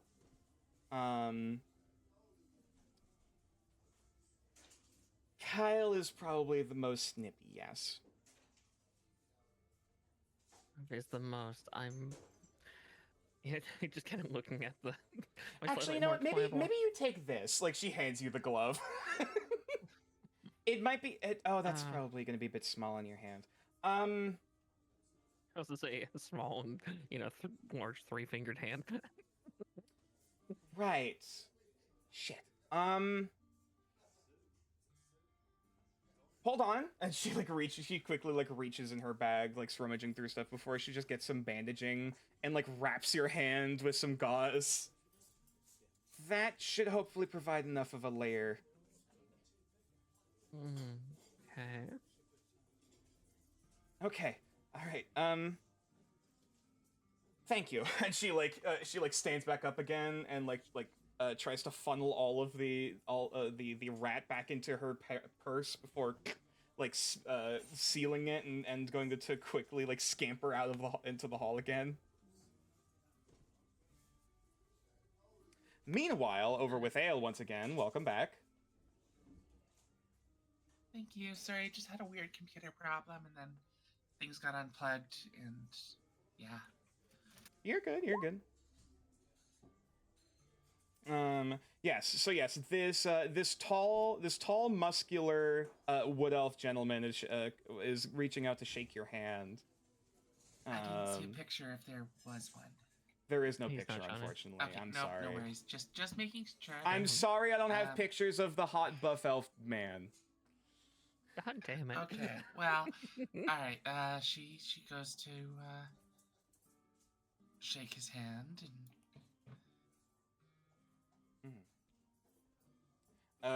He returns it, very firm grip. Name's Fenian Magfiel. Pleasure to meet you. I go by Ale.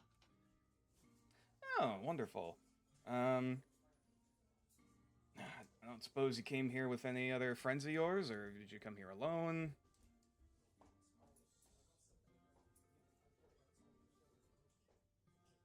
Small traveling group. Okay, cool. Fun.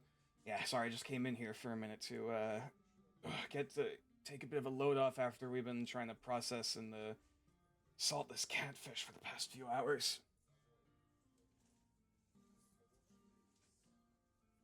Oh? Yeah, a client, apparently a client, one that was this Nakarada fella was looking to get this, specific, he's trying to cook some sort of, magical dish, and he was very specific about the type of salt we're to use and the enchantment on it. I don't understand the details myself. It's a bit higher above my understanding, but apparently it's very high price for the entire thing, mostly intact, just the interior being salted and preserved and everything. I don't question it. Just like shrugs. So looking to find some info on what we do around here. Is that what you're in here for? Or? Just perusing the library and seeing what of note there is. I'm somewhat of a scholar. Oh, fair enough. You're one of the bookie types. I'm taking it for your group. Quite. Yeah, fair. Yeah, I usually leave that for there's a tiefling friend of ours who takes care of a lot of that stuff. I mostly just take care of the food.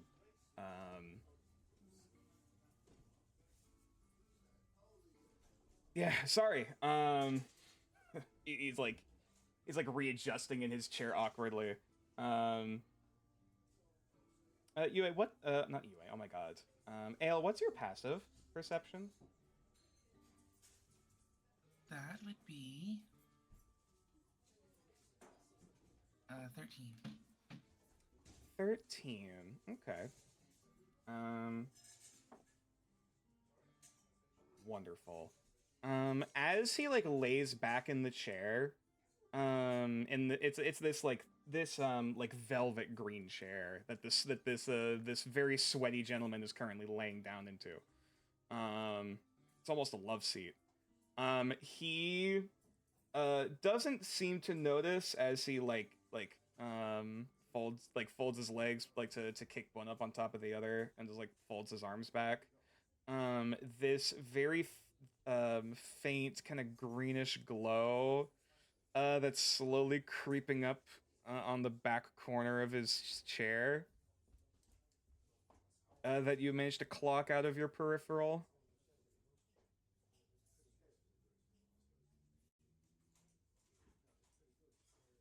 Okay, am I able to get an idea of what that is? What's causing that? Your detect magic is still up by it. I'm guessing. Yeah, but what type of magic or any more detail on it? Okay.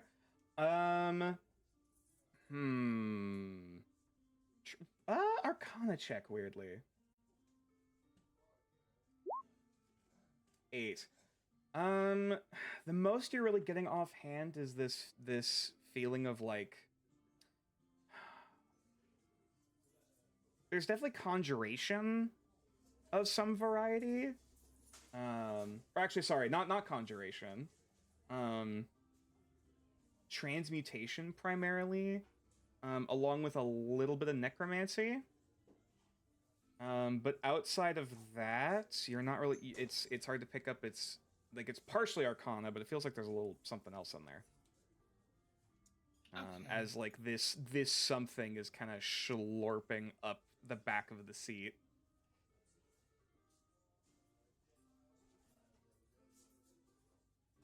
Yale's gonna cock her head and investigate it a little closer. The back of the seat there. What? Is there something in my teeth?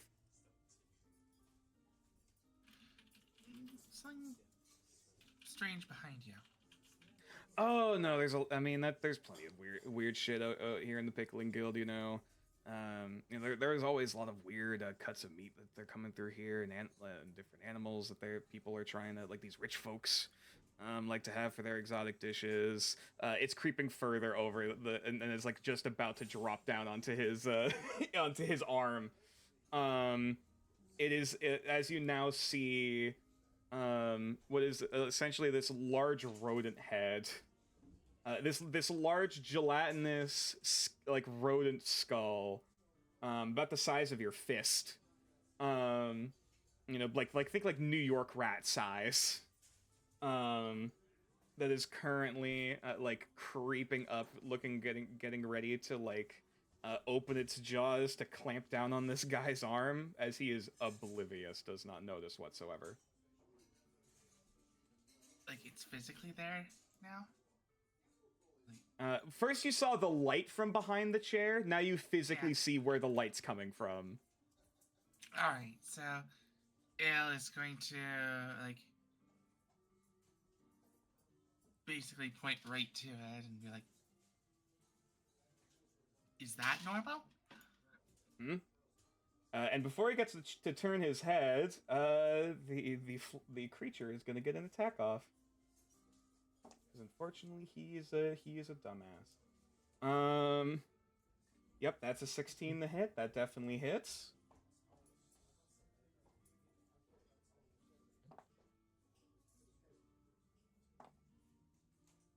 As he manages to deal 10 points of damage to this guy's arm, and there's just like this sudden panic as it like clamps down onto his arm, and he begins flailing, trying to get this thing off. Like, everyone to roll initiative real quick.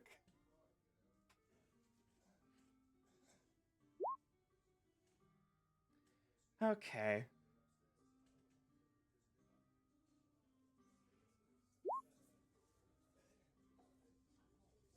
This is going to be a little bit of a theater of the mind, as unfortunately I don't have a map prepared for this. But... oh boy. What is this creature? So it is an it's an oozling rat. Yes. It is a gelatinous rat skeleton, for lack of a better term. Hold on. It really hurts. Where's some? Hang on. There was like some like dumb but hectic music I had prepared. Benny Hill thing. No, volatile reaction's too epic for this.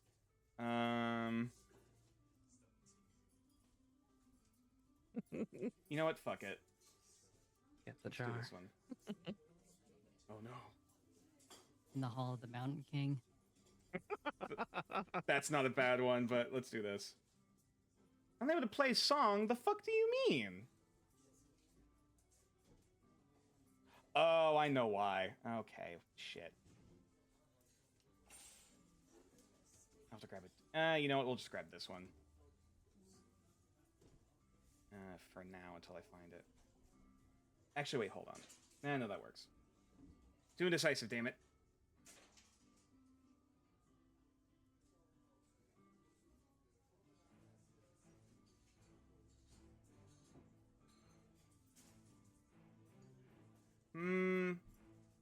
Not quite fast-paced enough, but it works for right now until I find something better.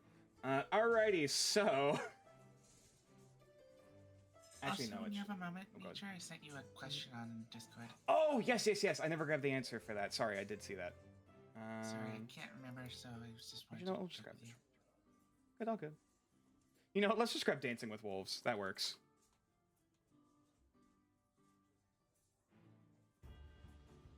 We're dancing with rats, but it's whatever. Alrighty. So... oh boy. Let me grab... Oh shit, I'm scrolled up. Shit. There we go. Okay. What the fuck is happening? So...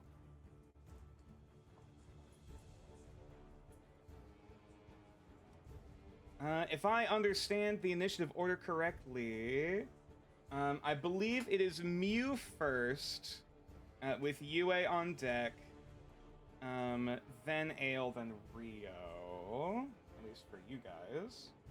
However, we also have, we have Rat, and we also have, Gnome. Actually, you know what? No, we'll have Gnome Lady, we'll have Moira on the same turn initiative as UA, because they're grouped together. And the Rat I will roll separately. As he rolls... Why does this rat keep rolling high? What the fuck is happening? You've made monsters, nature. I swear I didn't intend for these guys to be this fucking... They're formidable. Gelatinous. They are literally little piles of acid. Well, apparently they did way more fucking damage. Jesus. Okay. Gelatinous creatures are known to take limbs in seconds. Well, at least they're not going that quickly for you guys. All right. I'm just gonna grab a generic NPC token for the rat for now. Oh God. Oh dear. It's not that big. Jesus. All right. Add turn. Face a new monster. Looming over the city. No. Oh, back to Everton, everybody. God. Okay. Anywhere but here. Alrighty. So as it apparently rolls, what's the modifier? How smart and/or fast is this thing? Okay, that's gonna be... Oh God. It also rolled a soft 20, fucking goodie.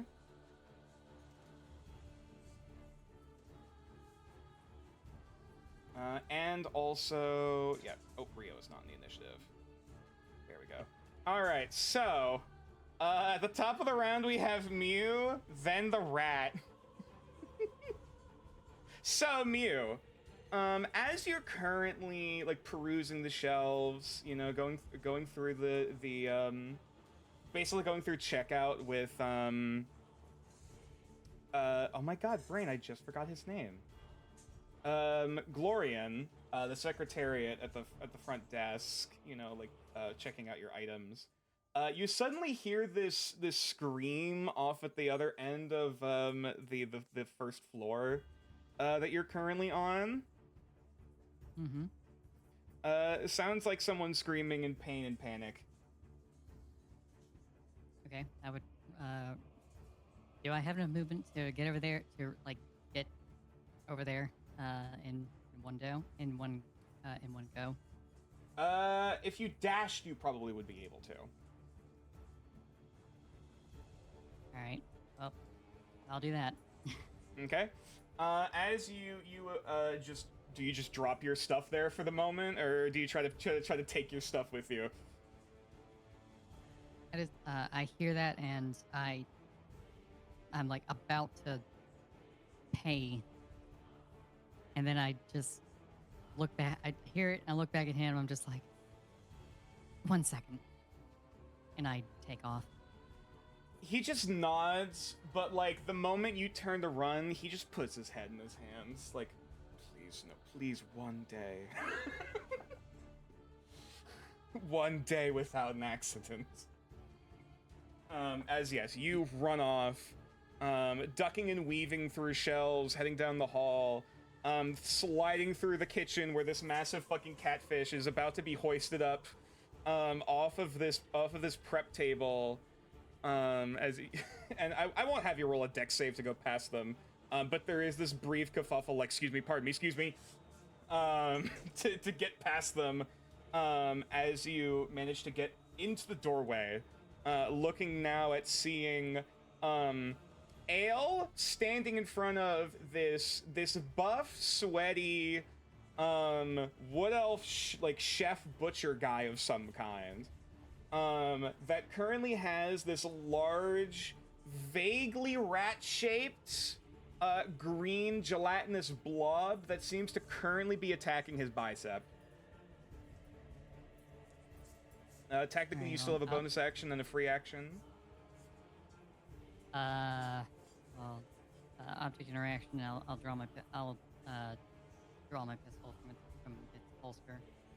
Mew pulls out a gun. This is fine. This is normal. Oh, hey, wait! What are you doing with that thing? And like as I draw it, and I start to like level my arm to like to aim. I draw it with my right arm, so the antler will be branching like stag antlers, and the stag skull illuminate as I like tighten my grip around the pistol, and like this series of filigree runes illuminate along the barrel of the gun as well. Just hold still. Ooh. What the fuck do you mean, hold still? The fuck do you mean? As now once again, this gelatinous rat is going to like try to dig their gripper deeper into this guy's arm, seemingly trying to like engulf more of it. As you now see this acid kind of fizzling and popping as the skin starts to burn and bubble. As it's gonna do another attack.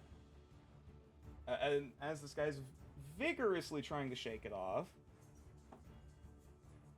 Keeps rolling fucking high, Jesus Christ. There's no other way of saying it. It keeps almost critting, which is the concerning thing. You know what? I'm putting this D20 away. I'm grabbing a different one. What the fuck is this rat doing? TPK. The one day that Braun isn't here. Hey guys, what happened? Runs in, all the party's dead, surrounding this one rat. Slowly getting absorbed. Okay. Alright, as it is going to do... okay. Sorry, I read something wrong. Technically speaking, the one that bit UA would have been doing less damage. So basically, just take off 6 damage from the attack that you got. Okay. However, this particular one is in fact larger. Where the other rat was a tiny ooze, this is a small creature. This is the same size as Rio. As it is going to deal a bit more damage to this guy. A slimy Rouse. Okay, hang on, I'm re-rolling that. This is getting ridiculous. Okay. Alright, so that's another 8 points of bludgeoning and acid. As this guy is just seething in pain, gritting his teeth as he's partially coiling over, before he keeps trying to flick this damn ooze off of him, before it finally, with enough momentum, splatters across the ground.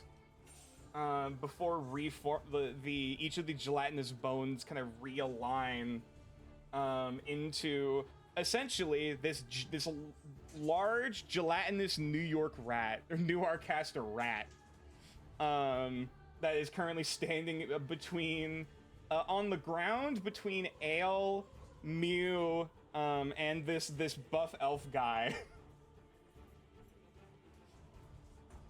And that is the end of its turn. Next up, then, we have Ale, with Rio on deck. Looks like I'm not in the queue, so I was also 20. Oh, sorry. You are absolutely correct. Yeah, My apologies. You in Moira. Yeah, sorry. Sorry to steal your thunder somehow. No, you're good. Oh, no wonder right. it didn't sort them. There we go. So it's Mew, then Rat, then Yue. All right. As that scream of pain rings out, Moira's face just goes pale. As she like turns to look down the hallway and looks back to you like, I think we found him, before she goes to fucking sprint. Yeah, just Eva gives an already tired sigh. I'm just like, not even a day here. Okay. And yeah, sprints after her. Or over her, I guess, almost. All right. I'll say because your room is in fact closer to the library. It's basically just down the stairs. You can spend your 30 feet of movement to like get to the bottom of the stairwell to see the three of them currently surrounding this large new Arcaster rat made of jello. I probably don't even go down the stairs. I probably jump over the rails and like buzz. Oh shit! Down. Okay. You have proficiency in athletics. You're fine. I won't even have you roll. This is not your first rodeo. I don't have proficiency. I just have a bonus. Oh right. Oh okay. Got it. In that case, roll athletics for me. You just have stupid strength. Oh. Stupid strength, but the dice do not always favor me. In that case, you're falling at least about 10 feet off of the banister. As you take another 3 points of bludgeoning damage, as there is a soft crack, as you land like chest first, knocking the wind out of you for a brief moment. Just enough time for the wings to buzz up. Mm-hmm. And there's that brief hesitation before bring yourself back up onto your feet. As Moira is just suddenly sprinting down the stairs. Pitter patter. What was it? Oh god, I literally just forgot the name I gave this thing. What was it? It wasn't Kevin. Oh my god. Kyle. Yes, Kyle. Kyle, come back here. That's not food. And she's like trying to shout out towards it. You used up your movement. I will say, basically being able to get. You jump down and then reach the end of the stairwell. Being able to look into the library where this scene is happening. You have vision, and you still have your action. I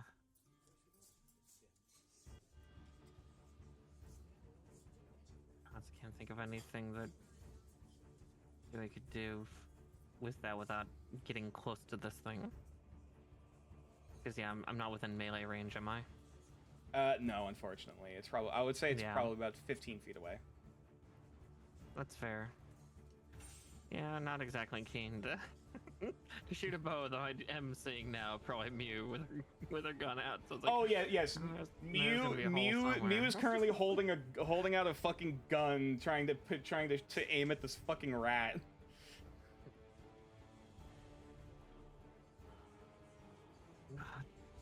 Don't kill it. Ow. I will say, there are several jars on the shelf next to you, some of which are only partially empty. That's fair. Probably looking at the most empty one I can find. Okay. Yeah, it doesn't take too long. Essentially, at the very top of the pile, it seems there is a mostly empty jar of like about a few inches of pickle brine, and a singular turnip. I'll just snatch it with one of my hands. Okay, I'll say yep. I'll say that. I'll say it's a bonus action to grab. Yeah, and then just open it and get it ready. Are you holding it ready, or are you gonna try to chuck it? Oh no, holding it. Holding it? Okay. Mm-hmm. Alrighty. Holding it, and just opening the jar. Alrighty. In that case, next up then is Ale with Rio on deck. Okay, so this thing is still close to people? Mm-hmm. You were able to hear from UA, don't kill it, and she's currently holding a jar. Okay, but yeah, I guess...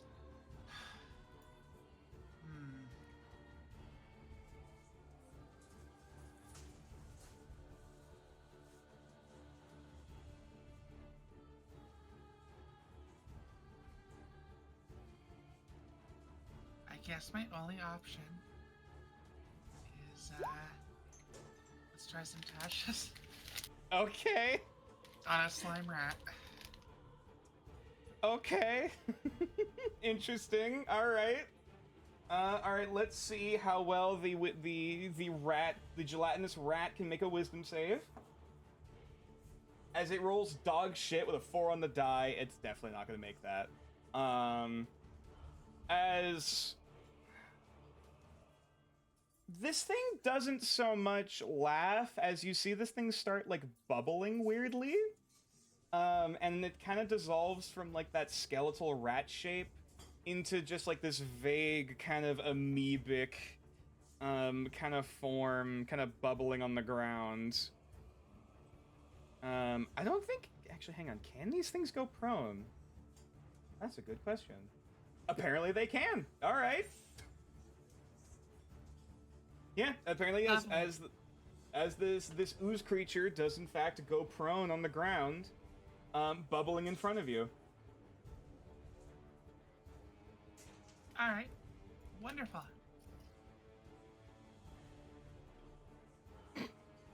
Sorry, I didn't realize the icon would take up the entire model.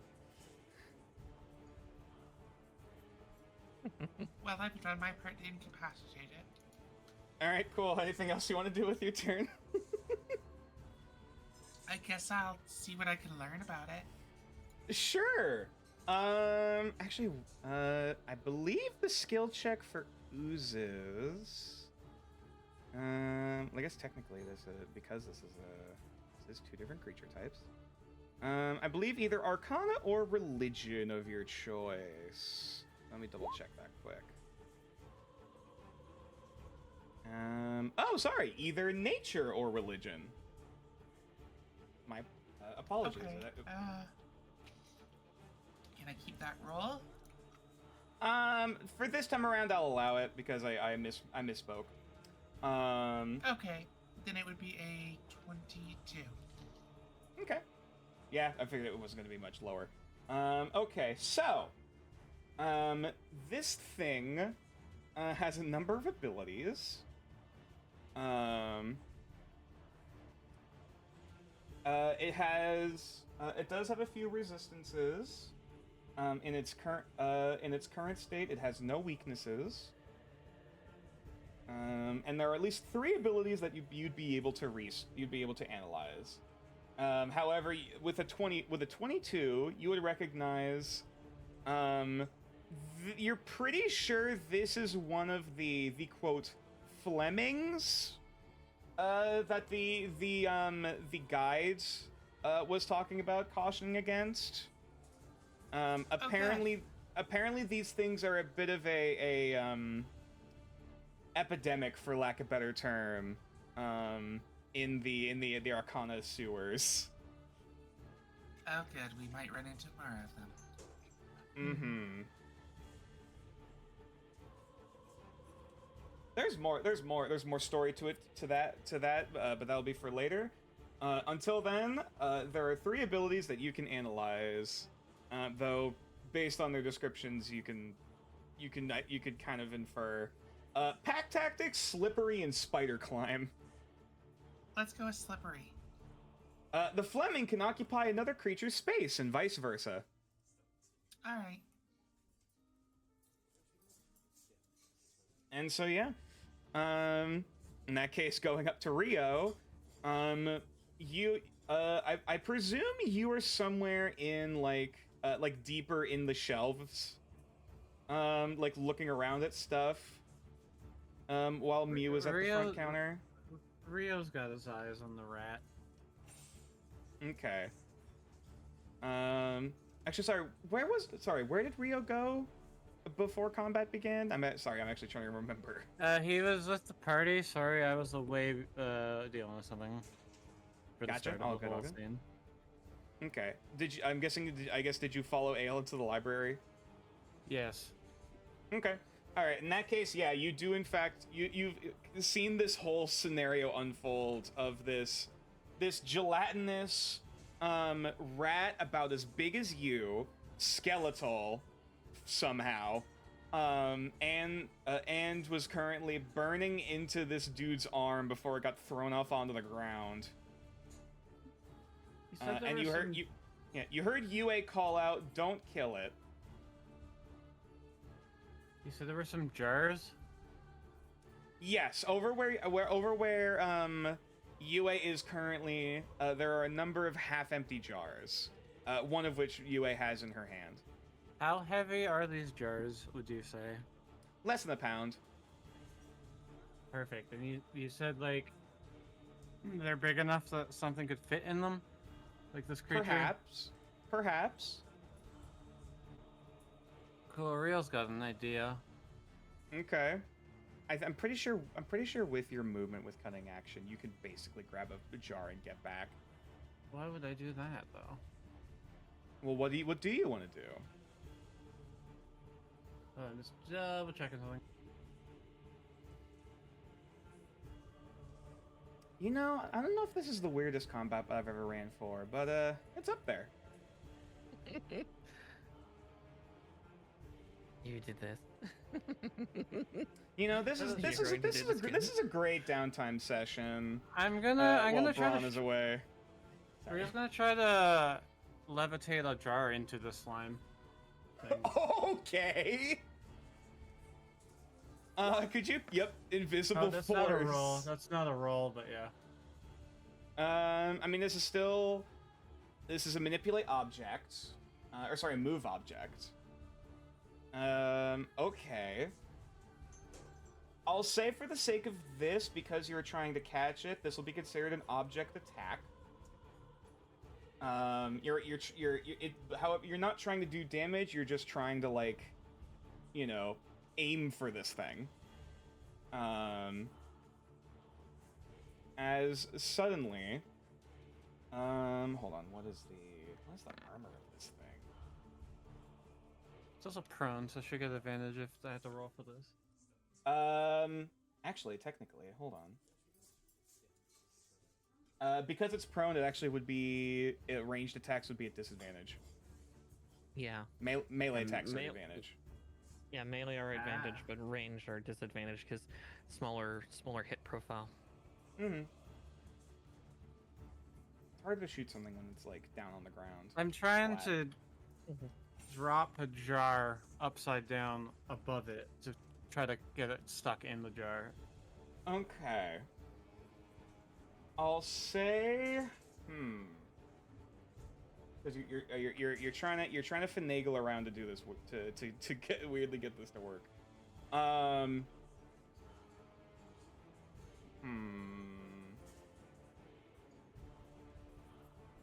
Okay.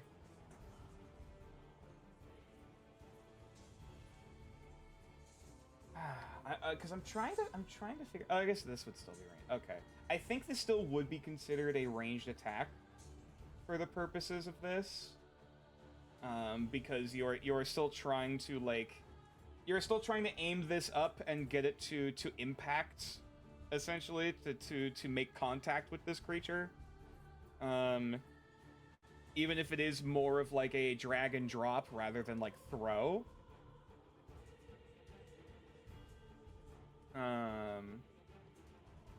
Which actually,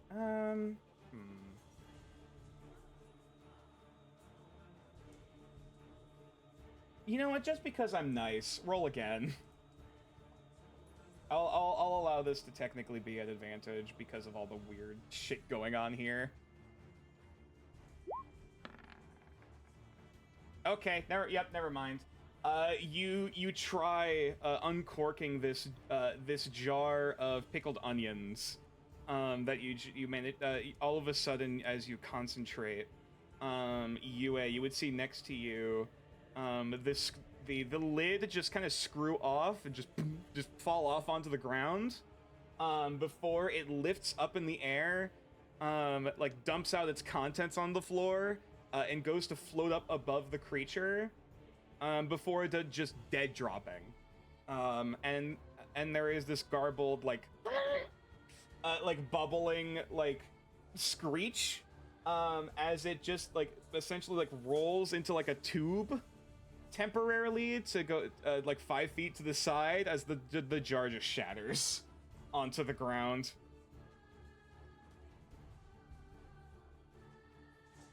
Good idea though. Oh boy. All right, back up at the top of the round. Mew, you have a fucking gun, but they also said don't kill it. I'll put it away. Put away your gun. How close is UA to me? From you, I would say about 30 feet. Essentially, like across the other side of the room. Okay. And how close is this fucking slime rat thing? About, we'll say 15 feet. Okay, can I just walk over and like try to pick it up? Okay. How aggressively are you trying to pick up this thing? Well, they said I heard UA say don't kill it, so I'm assuming there's a reason like that this thing shouldn't be harmed. Like maybe it belongs to someone here. So I'm picking it up like a cat that's like a cat that's like got a little too much energy and it's like knocking shit over. Just like all right, come on. All right, this is going to be an Can you animal help with handling with using this is going to be animal handling with disadvantage. Actually, wait. It would be a disadvantage because of the, the panic, the jar shattering next to it and everything. But it is also technically still prone and laughing. So this would end up being a straight roll, just a straight animal handling. 19. Okay. So I'm presuming you have some hand protection on. Yeah. I'm usually wearing gloves of some sort. Fair. You, as you hold out your arms, like steady, like waiting for that moment, and now you quickly like reach in to snatch at this thing as its proverbial neck, and as you manage to scoop it up by its neck, the whole skeletal figure kind of reapparates, reappears. The rat skull kind of currently kind of jiggling and dangling, as its bottom half is kind of stretched like a loogie, underneath it. You've seen long cat. This is long rat. That's almost like extending down to your waist. Okay, well, I would have like, it's like when you scoop a cat, like you get one hand on sorry, top yes, and then the other hand you scoop, like under their scooping butt. up underneath. Gotcha. Yeah. There's that. Yes, there's that like drop down before you like catch that in your hand. Again, it's like it's gelatinous. This is all like ooze that you're currently trying to hold. All right, and then I'll turn around and go 15 feet back towards UA. Okay. It is now the rat's turn. It's still angry. I guess first it has to make a save against the laughing. Ooh. What's your DC again? My AC? Oh, Ale, what's your spell save DC? Oh. 14. 14, 15 on the. Actually, wait, hold on. Does it have a negative?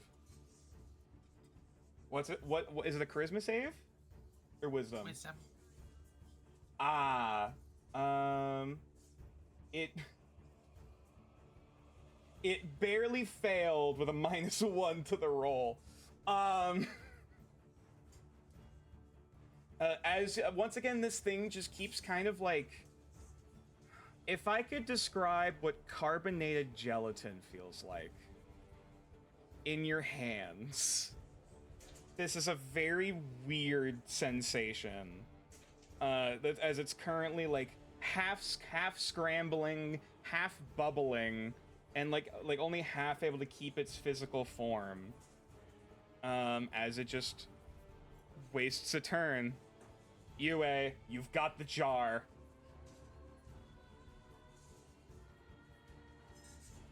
And just slowly walking forward and just helping guide Miu's hand to just shove it inside the jar. Mm-hmm. Brian, This. turn up and all. All right. I will say this is an attempt at you grappling the rat. So I'll say you get because it is currently prone technically and grappled and has all the shit going on happening. Make an athletics check at advantage against its acrobatics. Oh, it's not gonna be the 23. There's the numbers we expect to see. Alrighty, and so yes, you've managed to very gingerly, very delicately, with the help of Miu, just managed to shove this thing into a pickle jar. And I'll say you're holding onto the lid cord thing, just slam it on top and close yeah, it up. you quickly clamp the jar shut. And as the creature has been contained, combat ends.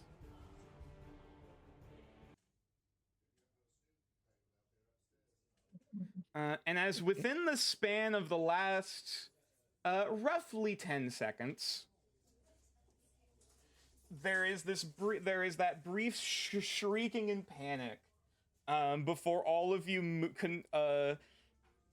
consolidate into this one location to very rapidly trap this jello rat. As it's now currently like bubbling and like snapping its teeth that just kind of like squish against the glass. Even though they're trying to like move around like pseudopods, it is very uncanny. Before Mora manages to catch up.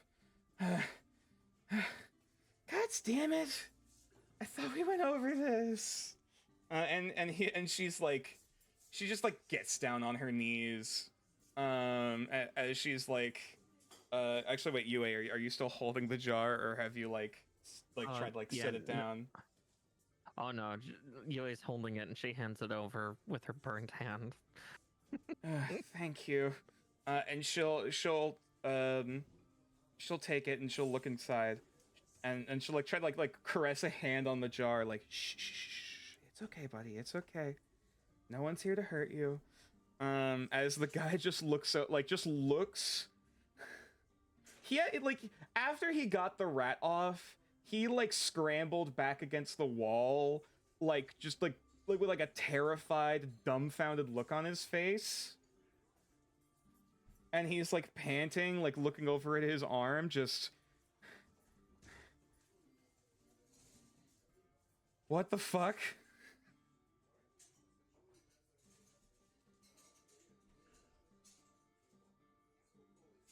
And Mora doesn't even like acknowledge the guy. Like she's just still sitting there like in the middle of the floor, just consoling the rat. Is this your pet? It's okay, Kev. Like the moment like the attention is dropped, the look of nervousness kind of comes back in and just Yeah, he managed to get away. I am so sorry about that. As she like, Yeah. she sets her basically her purse down onto the ground, and goes to open it, and which now you can see, there are like about like 10 different vials, each of which are different like filled with different green liquids, and all of them have different named labels on them. As he's like, Kevin, come on, get in here, come on. And as she like quickly goes to uncork the jar and like pour him in,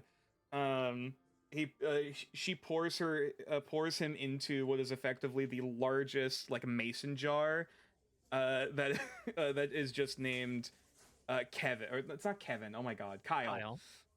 It's just named Kyle on the front of it. Before she quickly snaps it back shut. Yui just glances over at Mio and holding up her burned hand. It's one of them. I think there's another two down in the other room.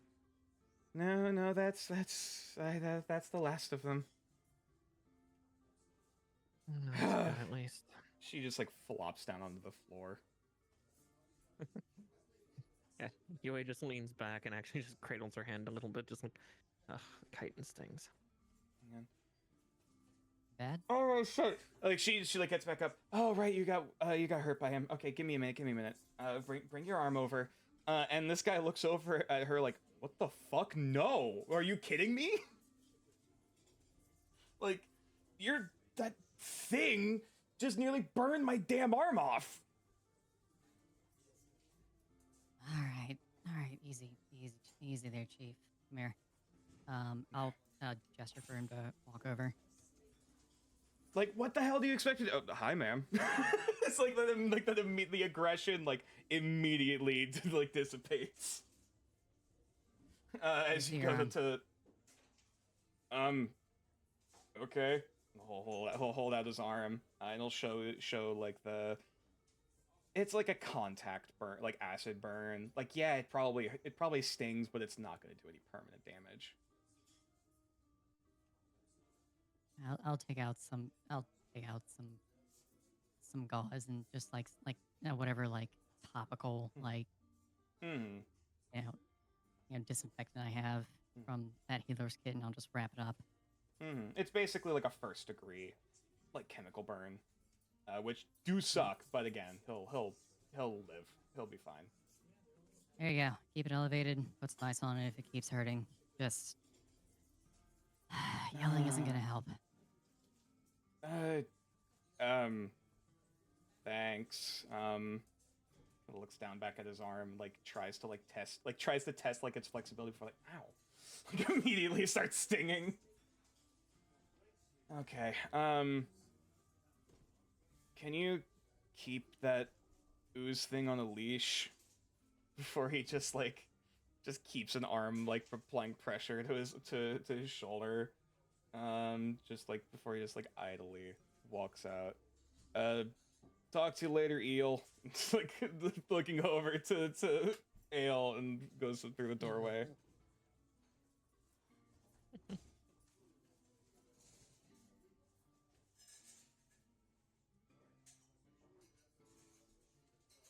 Yeah, it doesn't even really respond to that. Well, good morning, everyone. I'm guessing this is your party. Looking back over to UA. Yeah, she just kind of nods, just again testing her own range of movement now with the hand. Now that the adrenaline's not there, trying to numb out any movement pains that she's having from it. It is kind of throbbing a little bit. Like you know when after a burn, like the skin underneath just kind of tingly. Yeah, it's currently in that stage. Yeah, just a couple winces here and there is it's trying to numb the pain out. For anyone else, it would be a blister. For you, for U for Kabuto, it's just gonna kind of be like weirdly discolored for a little while until like the carapace kind of properly re-sheds and re-heals. Mm-hmm. Well, as was probably somewhat obvious, my name is Moira. Moira Sloppengrimer. I am the hired professional to help with escorting you lovely folks throughout the Arcana District's sewer systems. I've been trying to research these little oozimals, as she kind of like delicately taps the glass of one of the vials, and there's a little jiggling. Before she kind of like pulls out the vial and like weirdly starts like petting it. Is she a swarm keeper?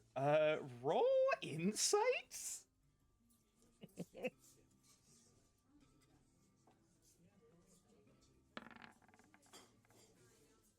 16. She doesn't look like a ranger. Like, she doesn't look like a ranger. She doesn't look like she's like a... She doesn't look like she's like your usual like adventurer type, at the very least. You're not really like, she looks like she does know some amount of spell casting. Like, you can see like a component pouch on her sides, along with all of her little like alchemical like accoutrement. She's at least knowledgeable in alchemy, presumably. But outside of that, like, artificer? No, not like.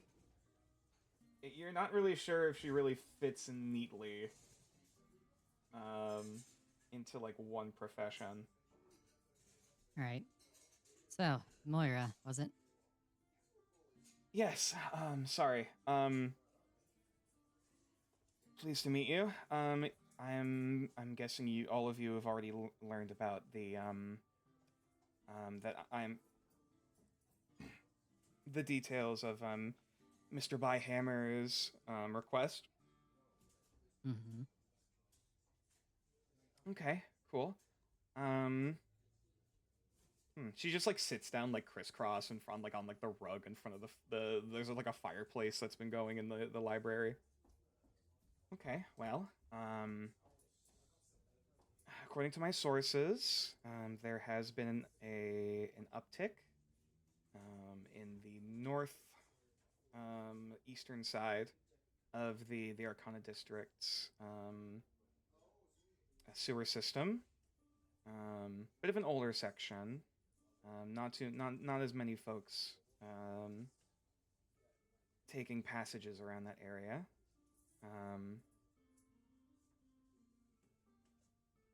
I am able and willing. I have been hired to help in escorting and also in prospecting to gather some of these items.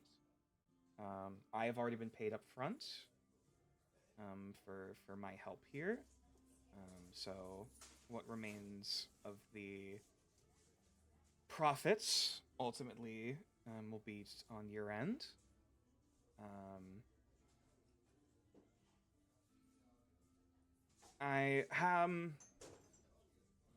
How familiar are you folks with the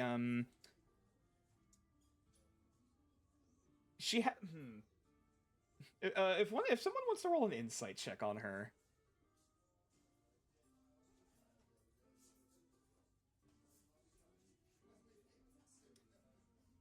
Excellent. Still has advantage. We'll say it's a 15. Mm-hmm.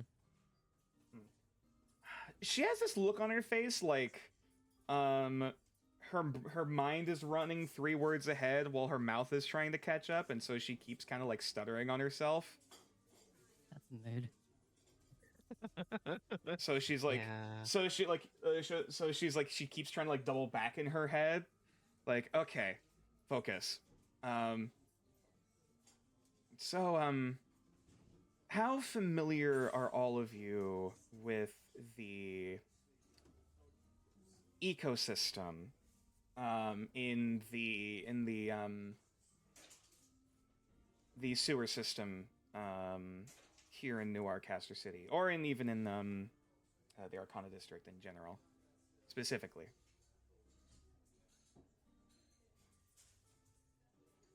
No clue for the Arcana District.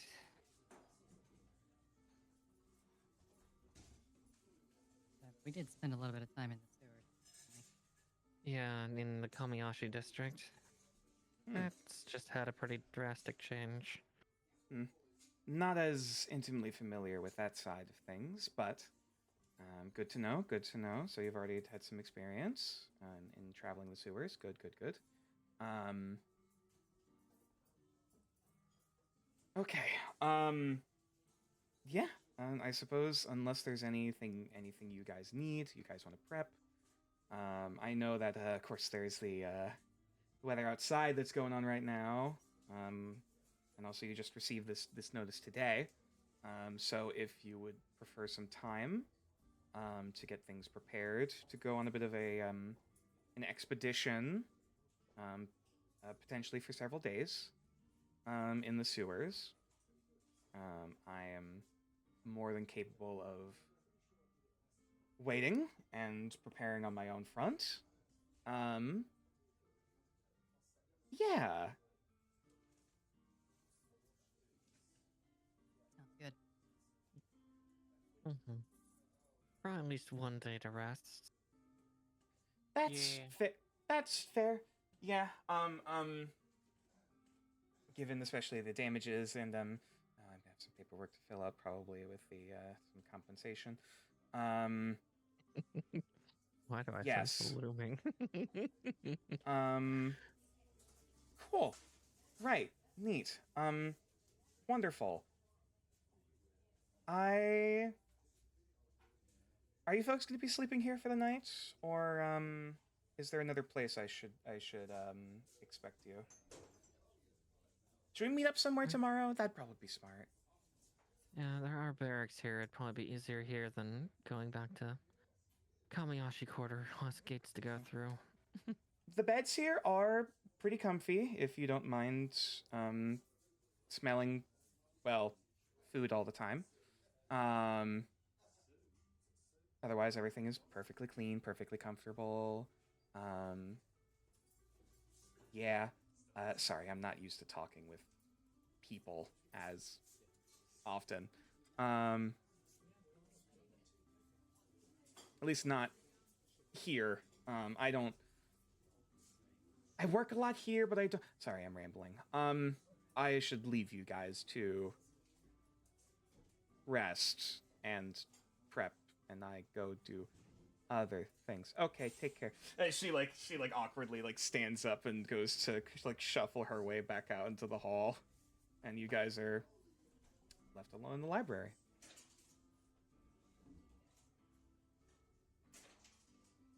Just kind of a sigh from you.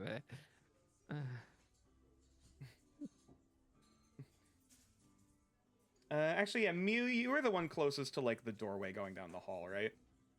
Mm-hmm. You can hear idly off in the distance, Moira just going, shit, like muttering to herself.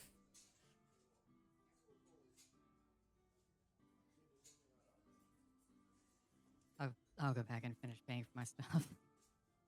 Cool. Yeah, it doesn't take long.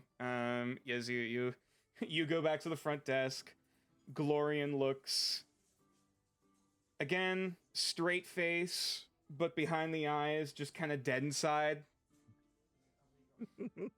As he he just looks at you, not even saying a word, just slowly goes up to this this board behind him, saying "Days Without Accidents," and it says 13. Before he just takes a cloth and just wipes it, takes a piece of chalk, 0. Puts it back on the board, puts it back up, picks up his quill again, keeps writing. You look like you need a vacation. I wish I could take a vacation. That's passion and duty calls. Again, the secretary's smile.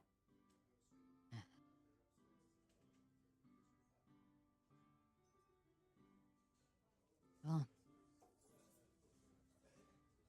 if you have a chance to, do it.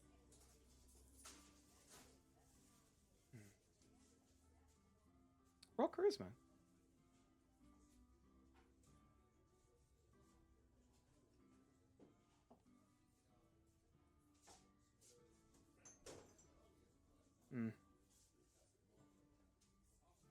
Maybe. You said you're from the city here, right? Yeah, I've lived here for a few years, yeah. I know there's the trade district and all, but like, I don't suppose you know of any quiet places in the city to just breathe. Do you like tea?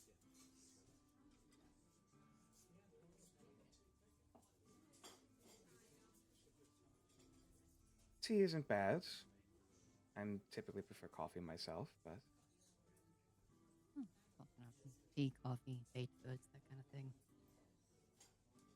I know a pretty cozy, little like cafe down in the workman's district. It's run by the Dulick family. They're good friends. All right. Is there a name of the shop I should look out for, or? I don't think I ever came up with one. You want to make up one on the spot?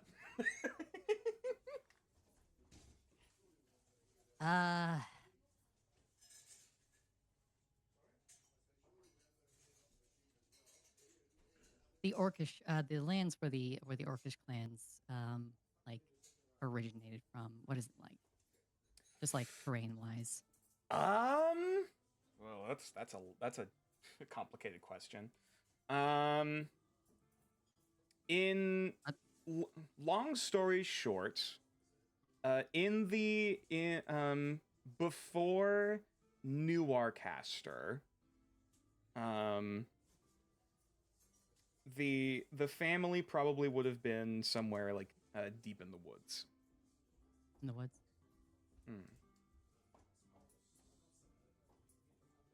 All right.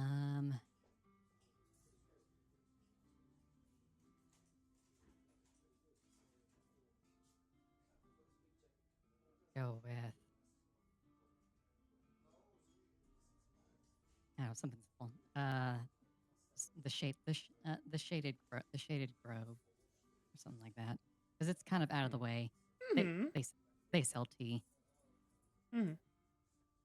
Shaded Grove. All right. Quaint. Splendid. That sounds wonderful. As like he tries to smile, but you can tell he's like faked smiled for so long, it's hard for him to actually smile. I won't even have you roll insight. You know. Yeah. Mm-hmm. It's a look that Mew is intimately familiar with. Mm-hmm. Right. Well,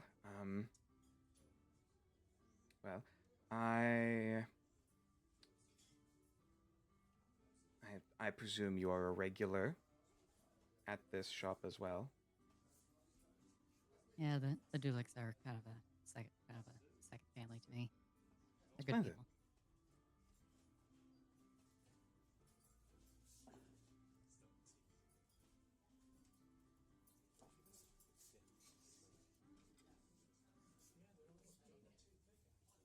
Kind of looks at you for a moment. I don't suppose I would see you there. Well, you'll probably catch me around. Splendid.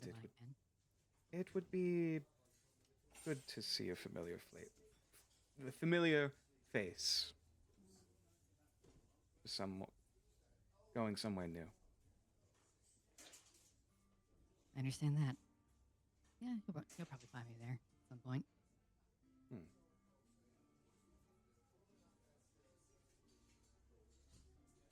And he just kind of like awkwardly nods before he hands you the parcel of goods, like sliding it over the counter, and then just like turns back to his paperwork, not really knowing how to respond, but he does give like a little like wave. Thanks, Chief. Pardon? Oh, well, thank you for the. Oh, yes. Sorry. Gee. Oh, okay. Yeah, of course. Take care. I'll just smile, turn around, and walk away. Mm-hmm. So many awkward people here.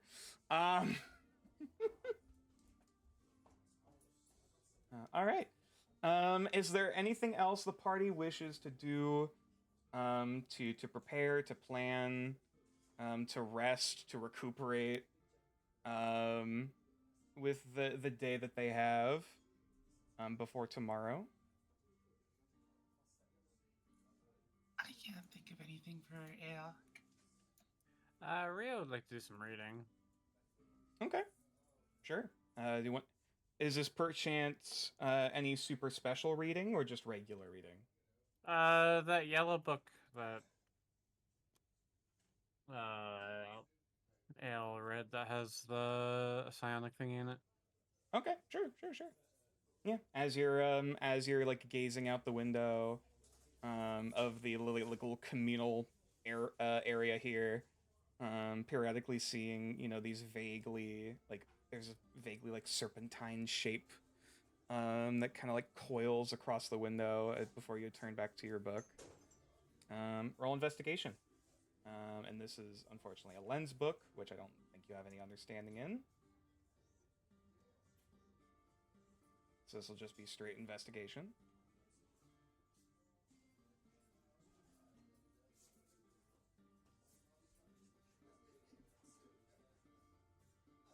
Eight. Reroll that. Oh, use an inspiration. Absolutely, go ahead.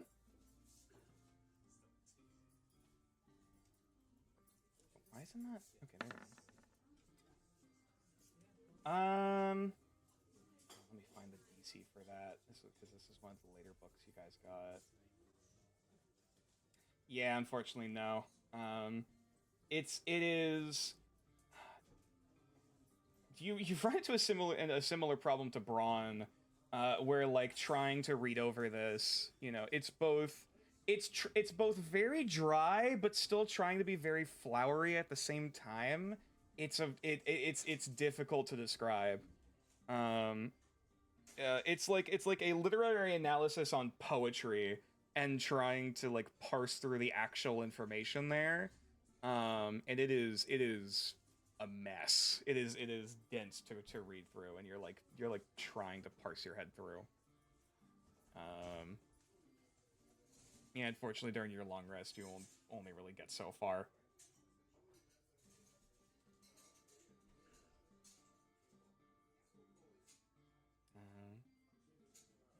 I think there is still a handful of other books that have gone unread thus far, though. If anyone wants to do anything with that. Alright, yeah, we'll try and read one as well. Okay. Which one are you going for? Since I came up again in another copy of it, I think The Colors of Birth. Oh, okay. Now this is actually going to be an Ichor book. So this will be Yes. Roll investigation. And you have no understanding in Ichor, so just no extra. Do you want to use a point of inspiration? Yeah. Gotcha.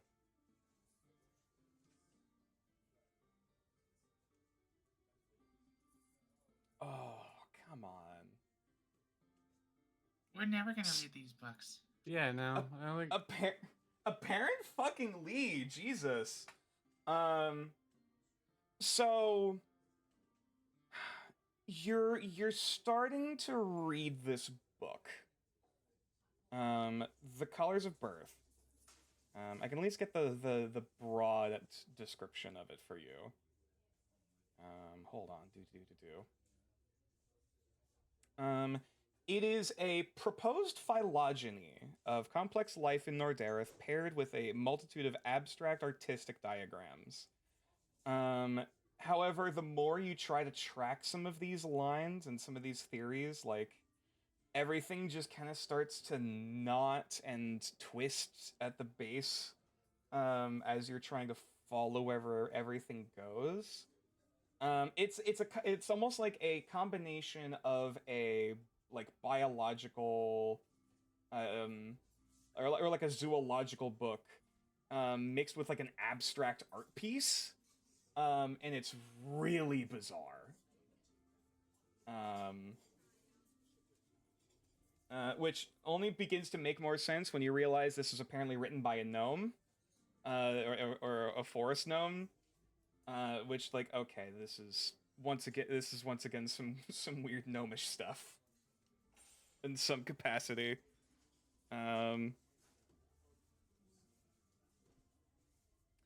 Like, it's pretty clear, even with your eyes and your understanding, there's something in there, but it's cloudy. Like, it is difficult to separate, as this is outside of your typical skill purview. Alright.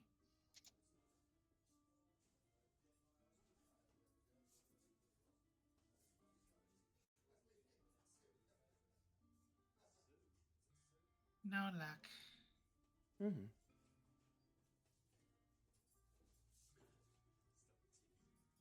Anyone else? Anyone want to do anything specific, or during their long rest, or during their day? Yui will try to read one of the books, I guess, as well. Oh, As I'm making an attempt. Let's see, I think this one was the other Fade book that I've not read yet. Before Grave, Before Stars. Yes. Alrighty. Okay. This one, hopefully you should have luck with, because this is a Fade book, including your understanding, which was +3 on top of investigation. Yes. Yeah. Okay. I'm now at Fade 3, Gyre 2. So +3 to whatever you got. Okay. So investigation, you said?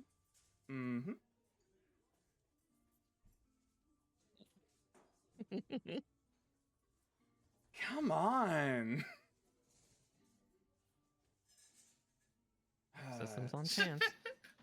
Jesus Christ. Okay, you know Hey guys, what? why aren't you reading books more, doing things during your long rest? All right, fucking bite me.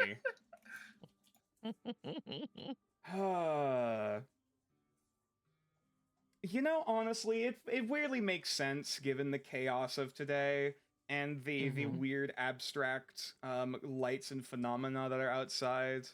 To some degree, it's difficult to truly focus in a space like this. Too focused on the carapace that's underneath the peeling layer. A library is a really distracting place to read. I agree. That is very true, actually. There's, like, the smell of food constantly, of various types passing by, the general muttering, as people are periodically eating throughout the day. This seems to be the type of place that encourages snacking. So there's that factor too. Like, it's new environment, kind of chaotic, food everywhere, even though it's weirdly clean. It's very alien for the lot of you. Even though everyone else seems to treat it like home.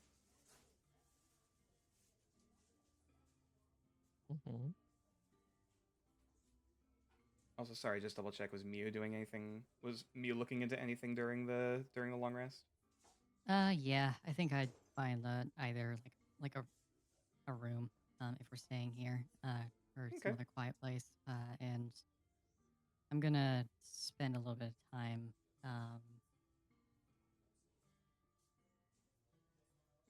working on a schematic. Ooh. What are you plotting? Well, I started working on it when we were down in the sewers, so I'd like to continue working on it. The rifle schematic. Ah, I the have like gun. the bare bones for. Okay. Okay.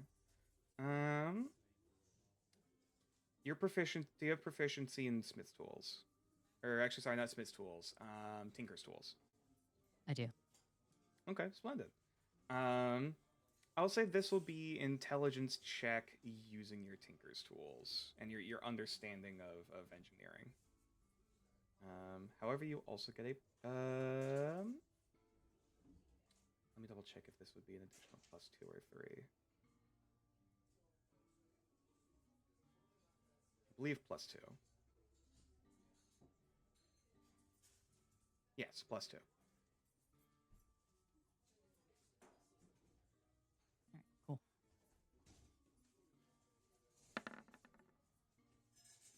Alrighty, 16. You're looking over the paper, periodically. There is very little in terms of like private, like domicile, in this space. Doesn't mean there aren't any like quieter corners that you can go to. Here, there like ironically there is like a separate like office space, that Glorian seems to normally use when he's not at the front desk. That actually like as he sees you strolling around, he actually like he like processes for a minute before he just like opens the door. Like you can use this room if you would like. Oh, that would be awesome. Thank you. Of course. He like awkwardly swallows, and he just leaves. He leaves the door unlocked, for you just to stay inside. And he will, and you just, there is an open desk, that you can lay out your plans onto. Sketching everything out. You know the basics of the firing mechanism already. Spending about the solid next however many hours, just plotting through what you need for this.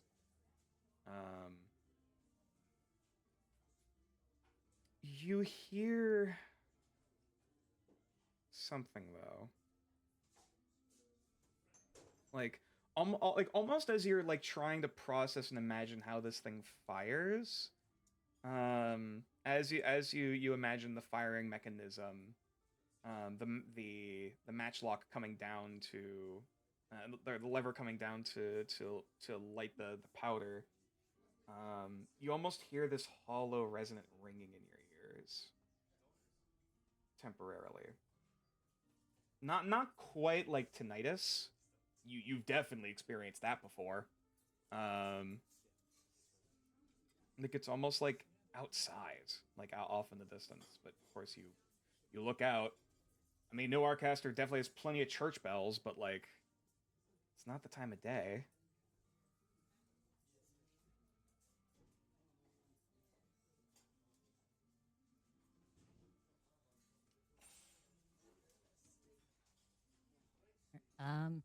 How long does that persist?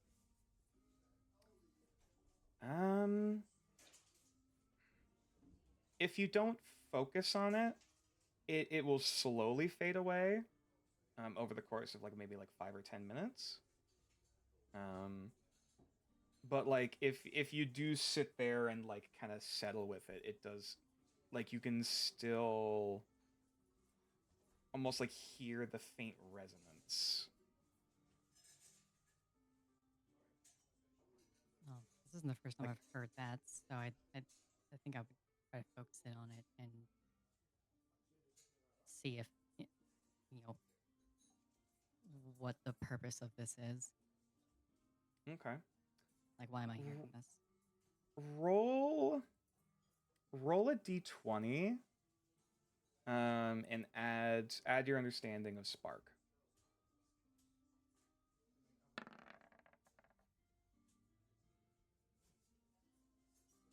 I don't suppose you have any more inspiration. You know what? Fuck it. I'll let you re-roll. This is getting ridiculous.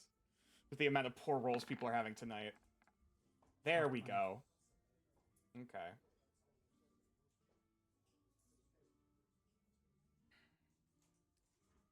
You concentrate again. You focus on the firing mechanism. You hear the gunshot in your mind, and then you hear the ringing. You focus on that point again. Like, again, it's like almost church bells or warning bells, or like that clear indication of awareness. That indication of like, I am here. In your mind.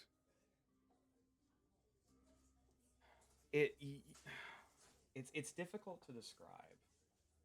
As you try to focus on that ringing, you kind of feel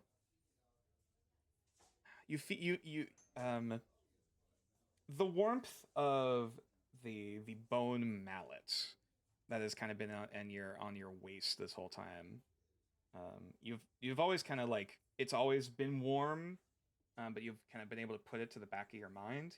Here it kind of becomes more prevalent the more you kind of focus on that ringing.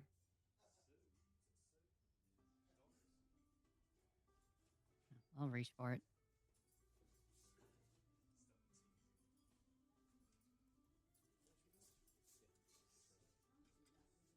Okay.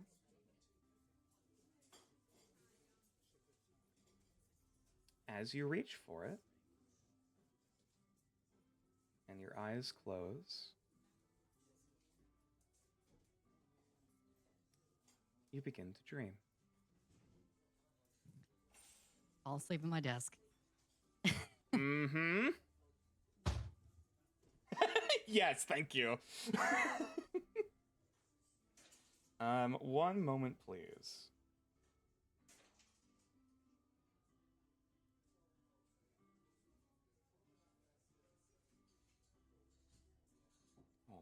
Hold on.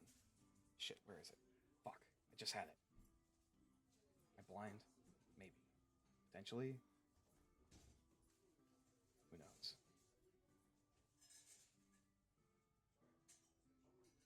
There it is.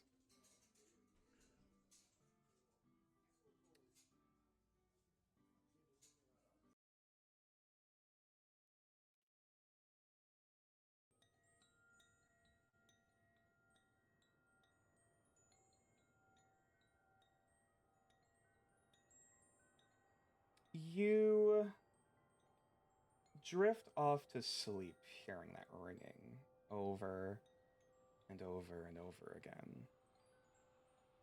You know the bells of she for whom the bell tolls.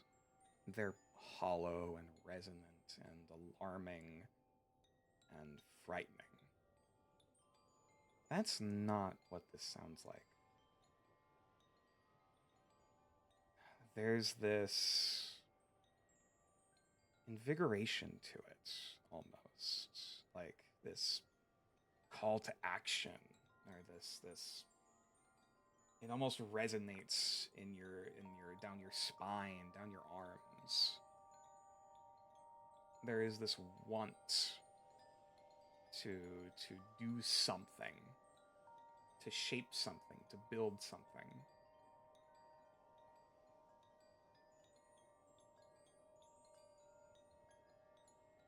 This is going to be a weirdly specific question.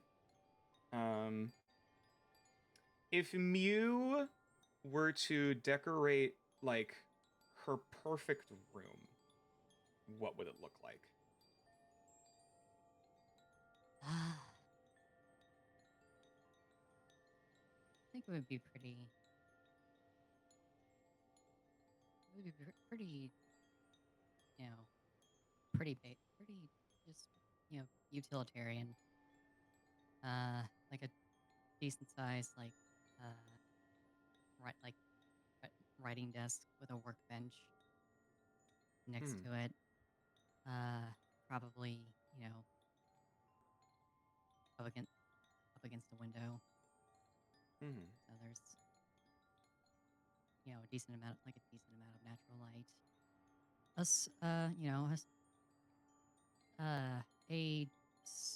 Just like a small but cozy bed. Some sort of light source, probably arcane in its construction, or for late nights, as she tends to do, and just like some sort of like heating, some sort of heating device that she can use for cooking or boiling water for tea. She doesn't need much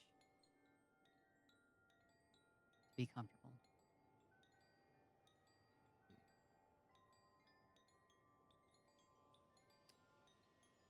As that ringing almost resonates into your ears, into your mind, down your neck, down your spine, into your shoulders, into your arms, you gain that, you have that feeling, that urge to make, that urge to create something, that urge to do something, to cause something, and almost reflexively your hand swings, and almost as if the last nail had just been struck into place, there is a dull thud. And as you open your eyes, looking around, you're here. It's minimalist, there's not a lot going on. The shelves are relatively empty. All of the storage units are understocked. It's like this place was just freshly minted.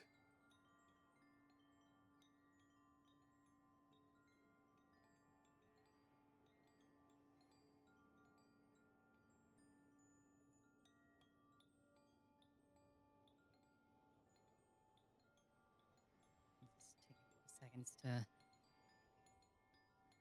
walk.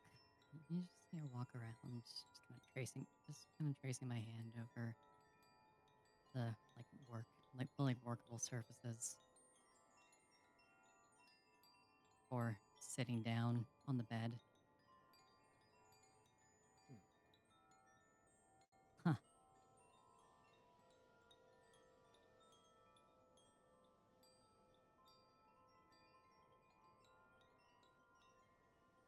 This is yours. Jesus. Sorry, was that loud? Just unexpected. That was in character too. And Jump off the bed. You turn over, and in a familiar visage, as you saw in the woods that one night, you see towering this massive golden figure, ashen gray beard, currently looking at, kind of curled down, looking in through the window.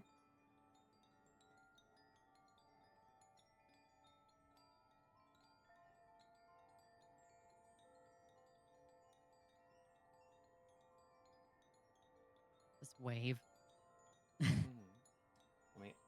Actually, you know what? I don't know if I ever put that into... Oh, I did not put that in the Roll20. Oh shit, hold on. I knew I forgot something.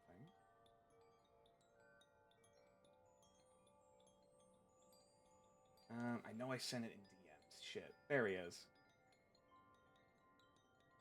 For those who have yet to see the grace of this towering giant of a man that has reoccurred in multiple visions, you see this gentleman. It'll let me. Come on.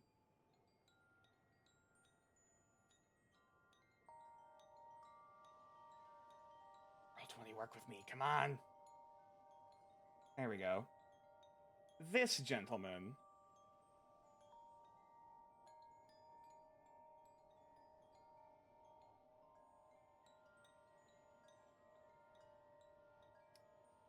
Compared, looking at how big his head is compared to yours, excluding the crown, he would probably be able to stand a solid like 30 feet tall. And he is currently like hunched down, like peering in. Those massive like amber coal eyes looking into this space.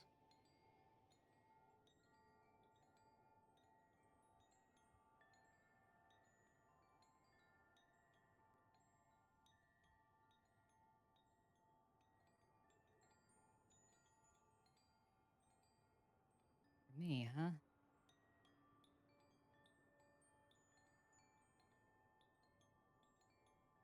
Your city is unbuilt, as was mine.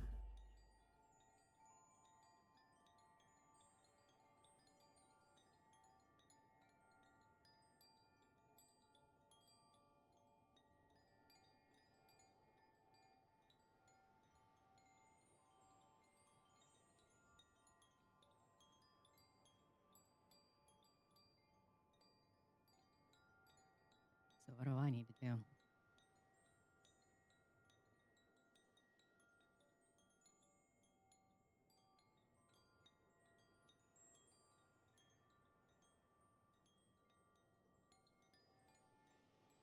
He kind of like ponders for a minute, like kind of staring a little bit off into the middle distance before he turns back to you. Where is your flame?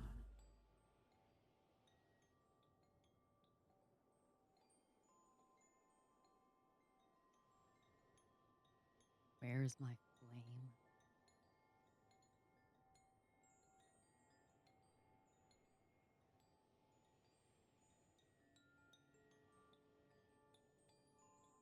Continues to just quietly look at you. Well, you're asking me where my passions lie. It comes from spaces like this. The things that I make, things that I can do for people, make their lives better. That's why I build things.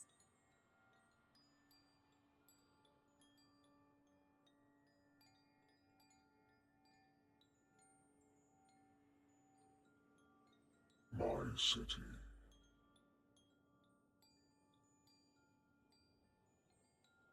was left broken before it was complete.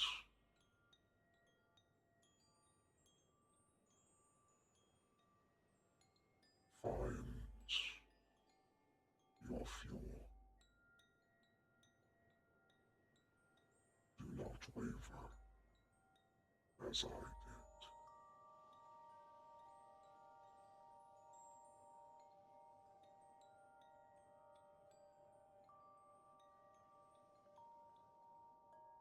did. Who are you?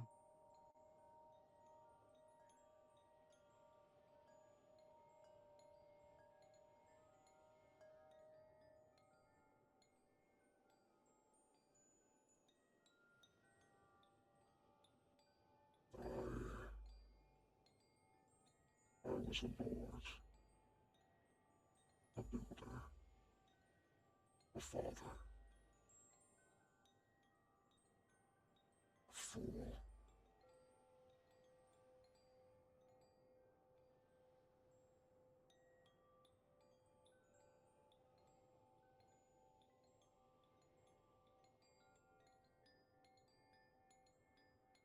I was betrayed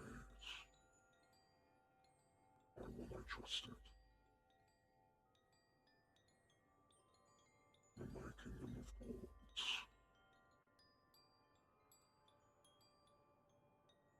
fractured, melted, turned to dust, turned to naught but dream.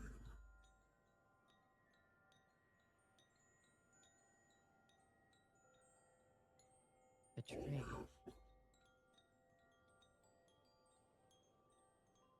By who?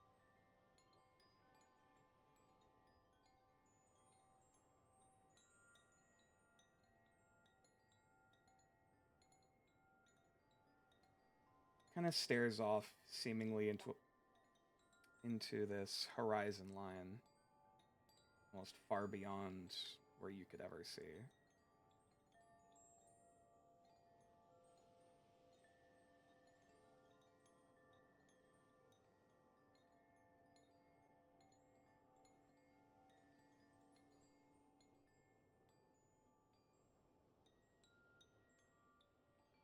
The one who convinced me I must rule with fear.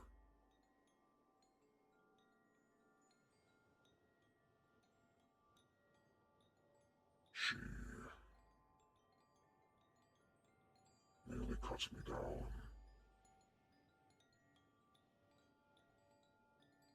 So that the Queen of Mirrors may forge herself in my place, my throne.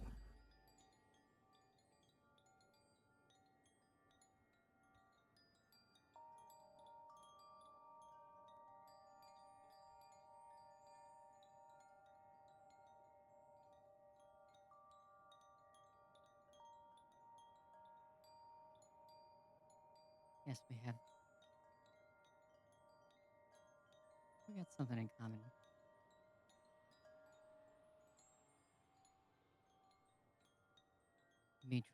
A mutual disdain for at least two people.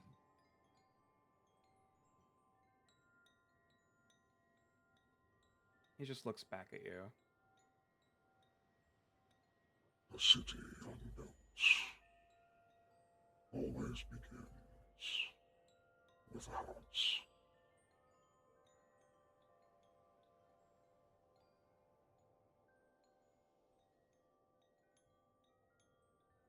City unbuilt always begins with what?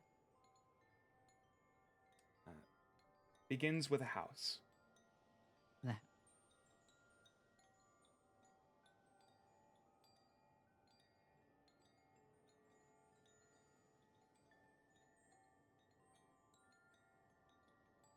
You hold the same spark as I.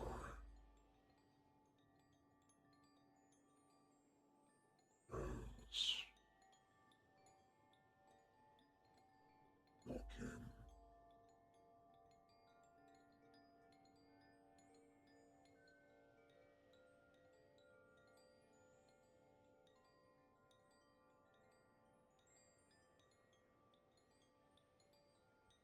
It won't go to waste.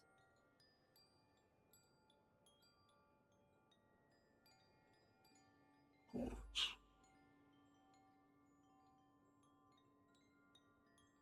Then stoke that flame. Never let let it snuff out. And with that, his body almost begins to slowly burn and apparate away into nothing but smoke and dust.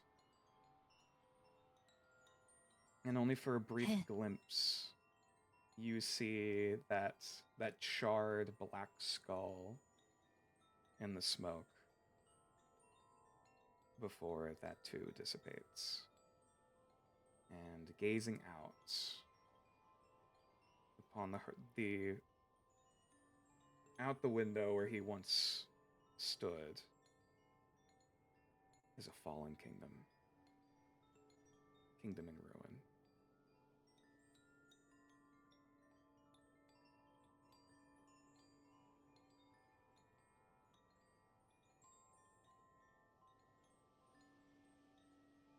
A kingdom in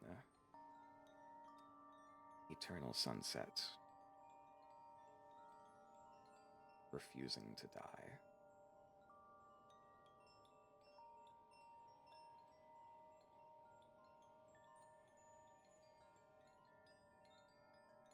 So he mentioned the Queen of Mirrors Yes.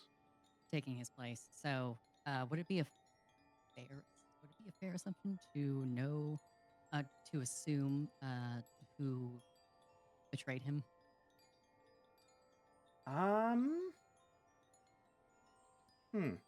Roll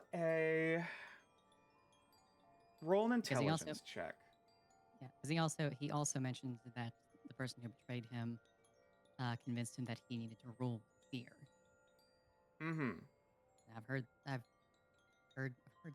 stuff like that before. Mm-hmm.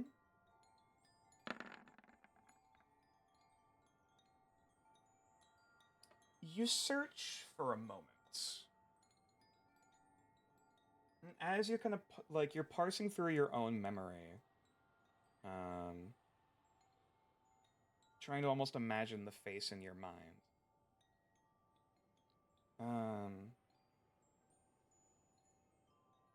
You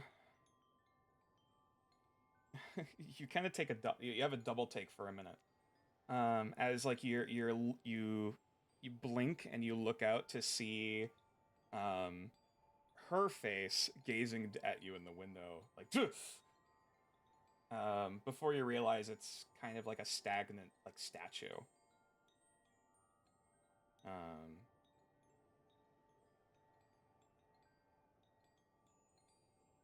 And then you hear the voice again.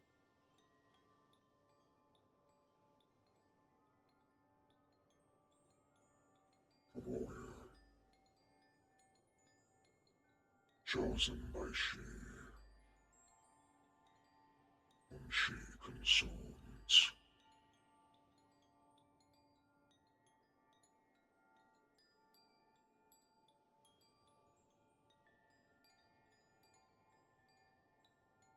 And as that that statue almost kind of begins to resculpt and reshape itself, flesh turning to stone, then to metal, reshaping and realloying into this heavily armored figure, a scimitar in hand. This isn't Grandmother Toll you're looking at, but would almost, you swear you've seen that silhouette once or twice off in the woods.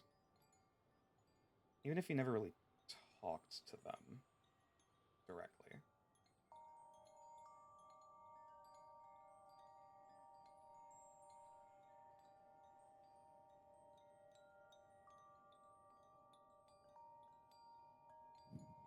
All right.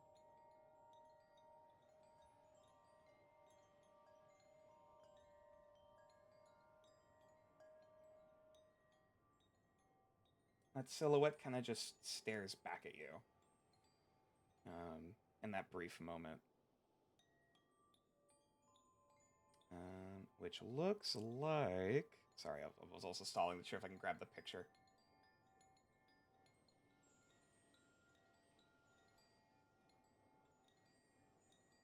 Hold on. And this will probably be one of the last things we do for tonight. Fair.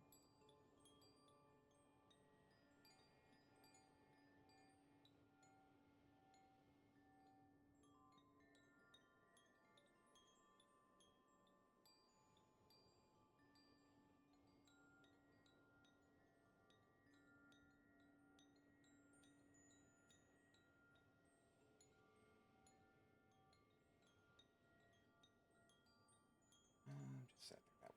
All right.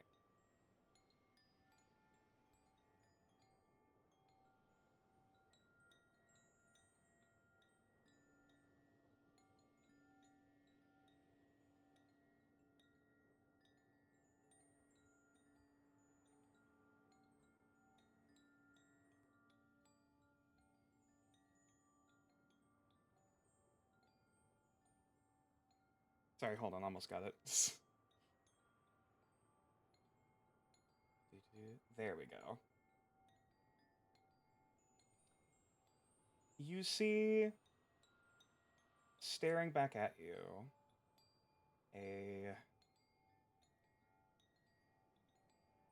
a chosen warrior of a fate that should not come to pass.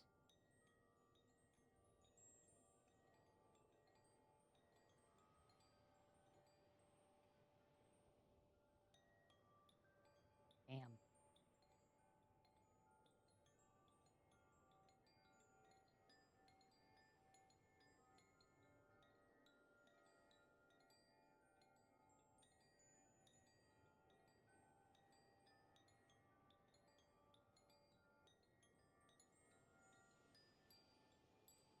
The Earl of Adrian.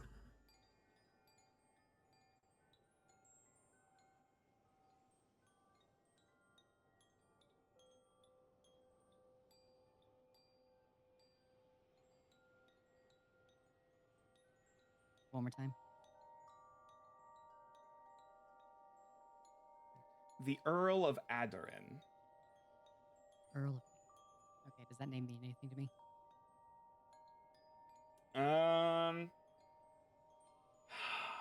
History check at disadvantage.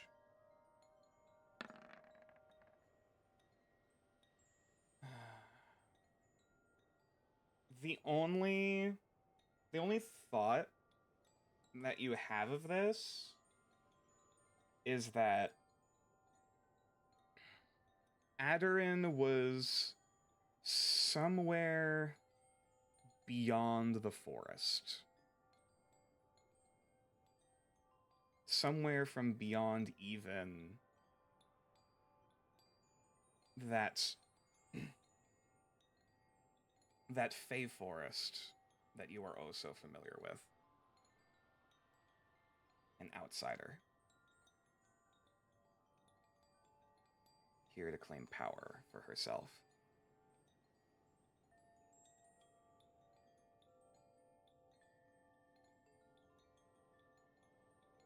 Okey-dokey.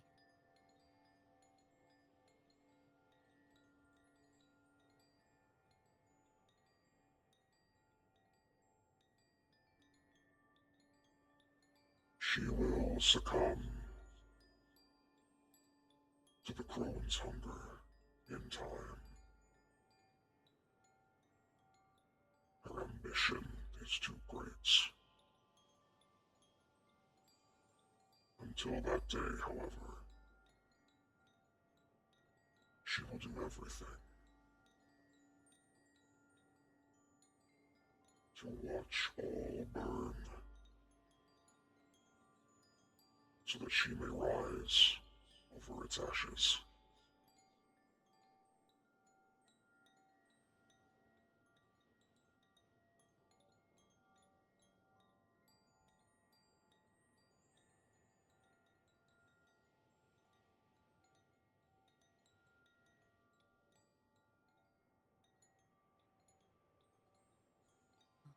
I've really got my work cut out for me.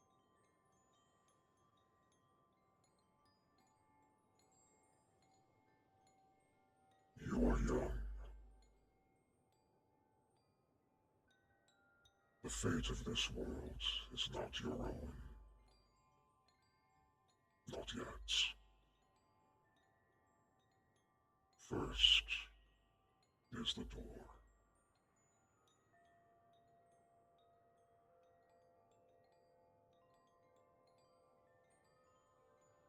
And as you kind of look around this room, you have a window that you can look out of.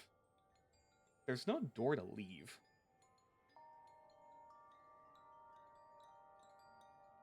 Can I make myself a door? Good question. How do you try?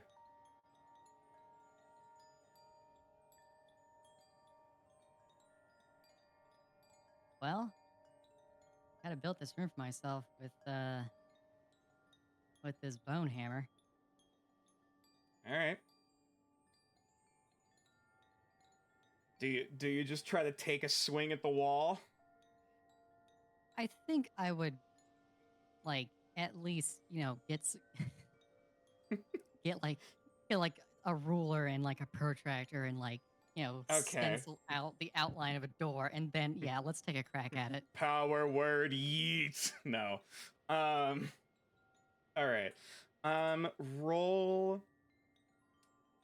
Roll an intelligence check for me, and add your understanding of spark. So +2. How to door? How do I door? That is an 11. I don't know how to door. You Sorry, guys, I'm stuck concentrate. here. You concentrate for a minute. And as you hold, oh sorry, screen went black for a minute. Actually that's fitting. You sit there, you ponder, you draw out where the door is gonna be. You see the proportions, you see how big it needs to be to fit you. You see, you can gauge how thick the wall is, I guess. To how much material you're gonna need to break through. And you go to take the first swing, and you feel a sharp, piercing, throbbing pain at the base of your skull. And as there is a soft crack in the back of your head, your vision goes black. And you wake back up in the office.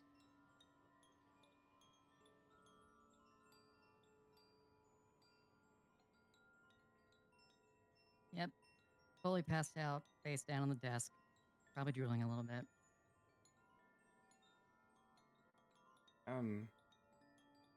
Excuse me, Mew? Actually, sorry. Sorry, it would be, the name on your paperwork is Lillian, right? Yeah. Lillian? Yeah, what? Huh?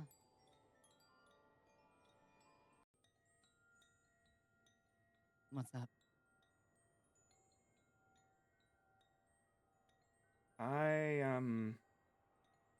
You might want to look at yourself.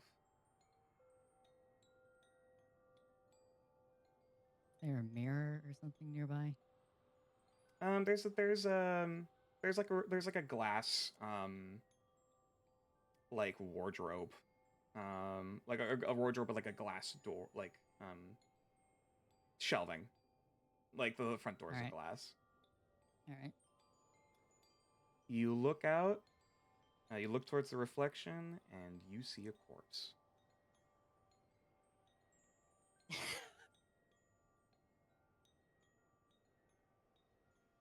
Oh, this is gonna be hard to explain.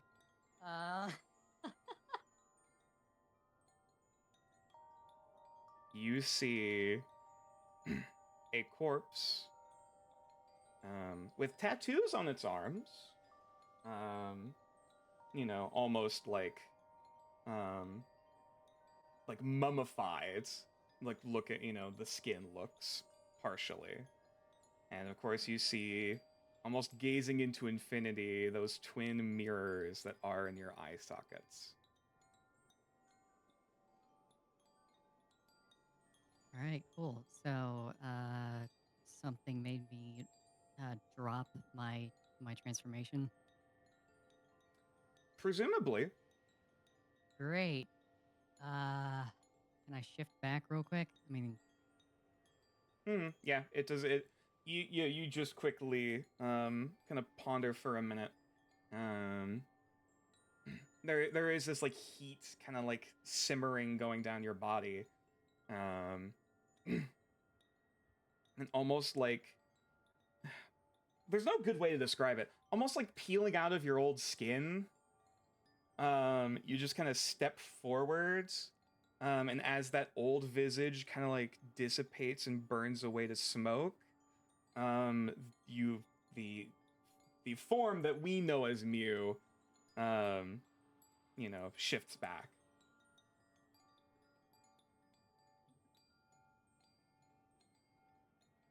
Glorian's just kind of standing there, seeming not shocked, weirdly. Or at least he's not like, he doesn't have a look of panic or what the fuck am I looking at on him. He simply just holds two fingers up to his lips and zips them tight. Not Thanks. tell a soul. Sorry, that's I will not tell a soul. Thanks.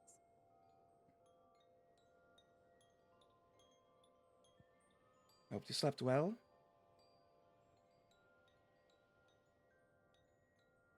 Well enough. Hmm. Bit of a headache, but yeah. You look down at the paperwork in front of you. The logistics of it, at least like the main mechanism, is all mostly done, mostly sketched out. All that's left is mostly like the detailing and getting like the additional functions to work.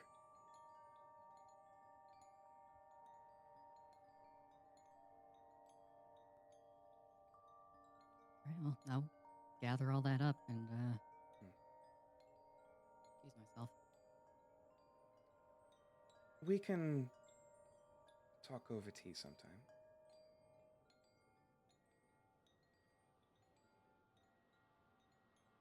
Can I insight him real quick? I feel like Yeah, there's something he's not telling me. Absolutely.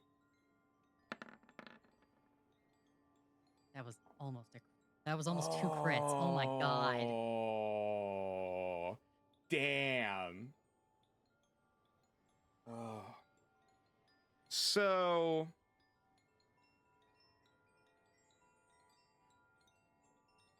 you definitely get the feeling he knows something.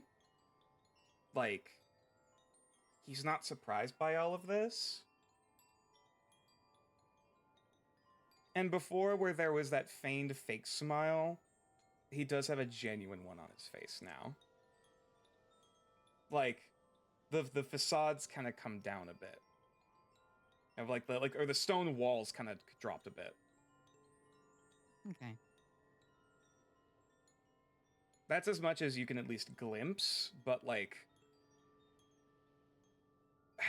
what specifically, who he is, why he knows this.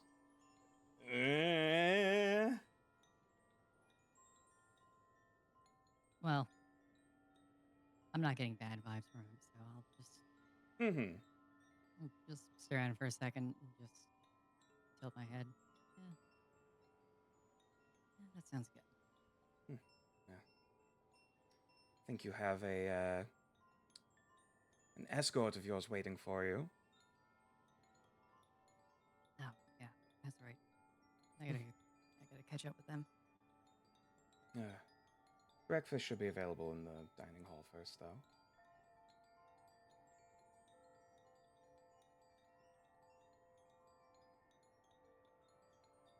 And as you stroll out the door, hearing that familiar ring slowly fade back back in your peripheral, back into silence. Once more, I'm afraid this will have to end the session for tonight.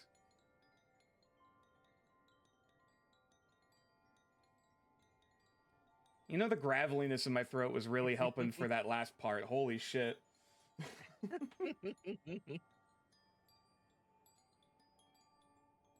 This was a nice chill session. It's alarming to me that things can happen to me that will force me to just drop whatever form I have. At least this is the one instance that you have seen this happen. Yeah, I think Mia's a little, well, more than a little concerned. She's definitely concerned about it. Understandably. And apparently, stone-faced secretary guy, pretty chill about it.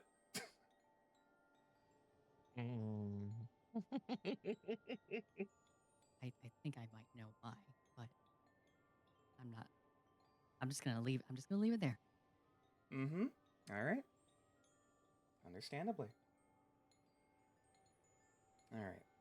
Well, we'll have to see what the fate of this increasingly complicated band of misfits is going to be running into next time on Legends of Nordaeron Memento Magick. I'm sorry you can never escape the rats.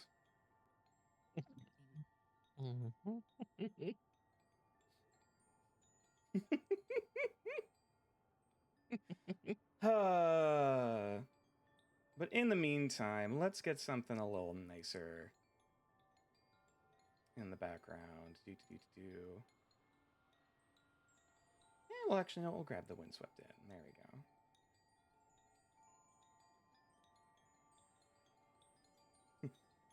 Yay, I finally get to pull out my fucking Dark Souls character art.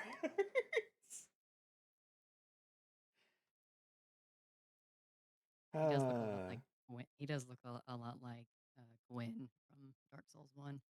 Oh, I yeah. was thinking that. I was like, Gwyn of Lord of Cinder?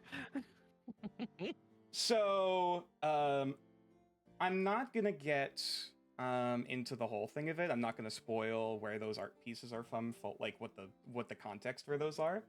But those art pieces are actually from a book that I own. Embers of a Forgotten Kingdom from Metalweave Games.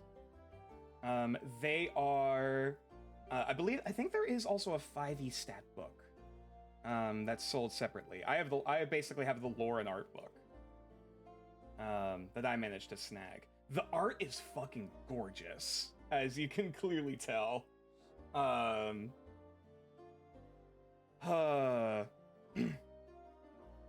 And so yeah, we may or may not be seeing more of material from that in the coming sessions. We'll have to see. Oh boy.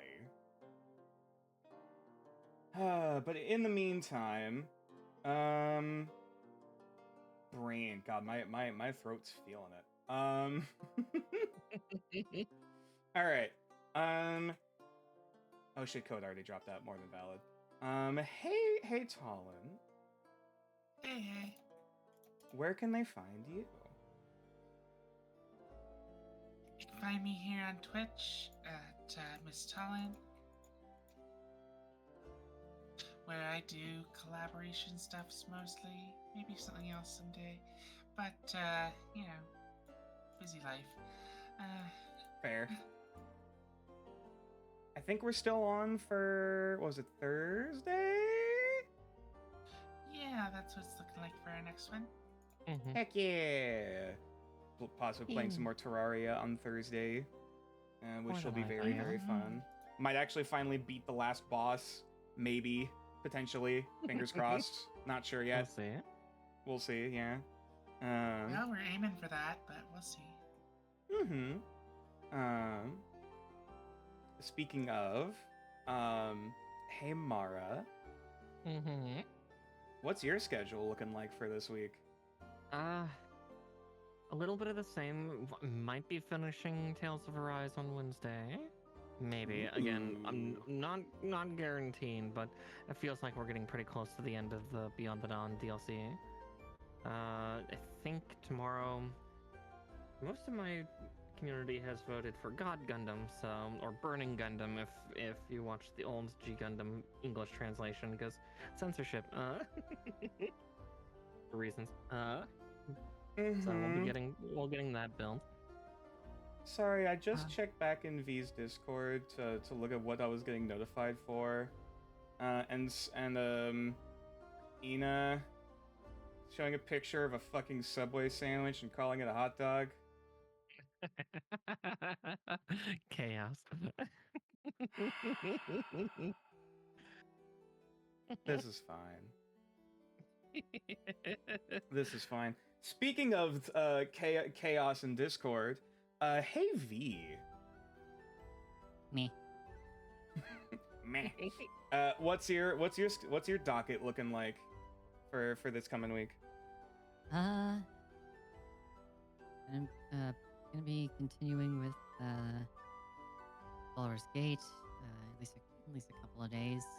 Might throw some Risk of Rain in there, because I've been playing that a lot more recently.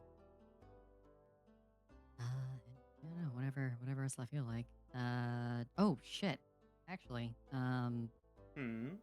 Stalker 2 comes out this week, so. Oh wait. Oh shit. Hold on. Is it? Oh shit. Sorry, I was trying to remember. Yes, this Stalker. Oh shit. Okay. Oh, I'm gonna have to check that out. I'm gonna have to check that out. I've always been fascinated by the Stalker games, but I've never actually played any myself. They look really fucking cool. Turns out I'm a sucker for my dystopian, like Slavic vibes. I don't know, like Metro like awakened something in me. Looks really cool. Sorry, go ahead. Definitely worth checking out. So I'll probably be starting that either this coming week or the week after. Cheeky breaky gaming.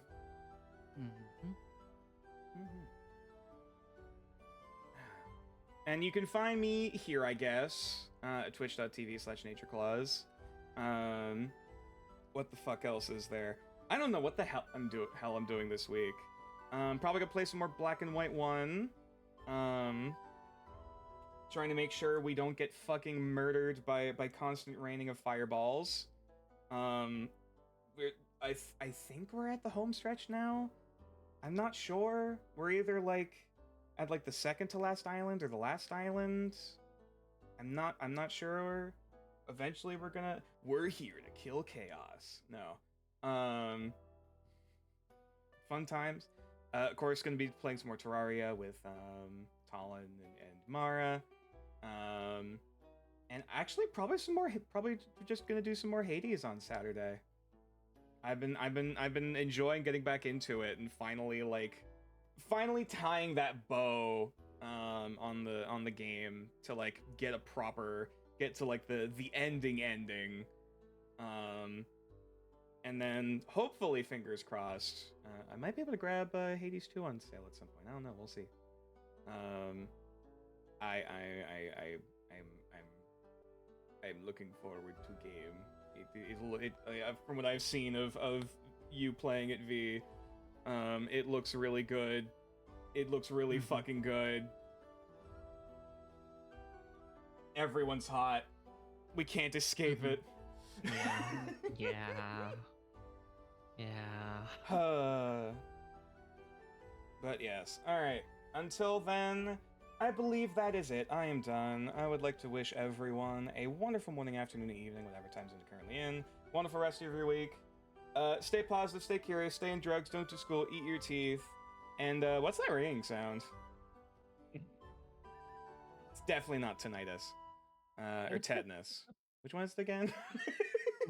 Tinnitus.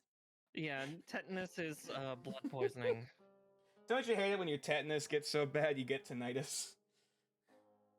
I hope I don't have tetanus. I've got the other one though. There's a part of me that's sad that me rolled so high on the con save to be like, damn it, I can't say she has both tetanus and tinnitus at the same time. Oh. Alright, let's see. Who's available to raid? Who's awake at this ungodly hour? Brain.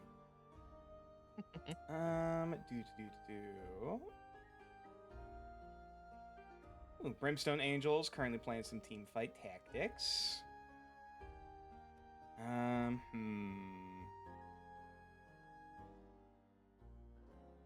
If anyone has any recommendations for raid targets, I'm also all ears.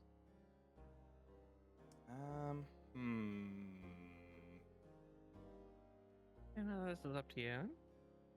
There's plenty of people on, but whoever you think would be good. Mint Castelia's on. I keep reminding with her. Mint Castelia. Oh, I understand. Oh, yes. Oh, I understand now. Oh, yeah. Oh, right. Or Mint the Turtle. I forgot I never gave her a follow. There we go.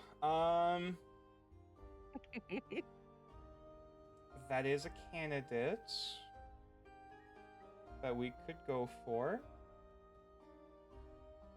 We could go for Dog Lady, who has a large amount of cake. Carb is also playing some Mech Warrior. There is also Viper, who I've been meaning to raid at some. Ooh.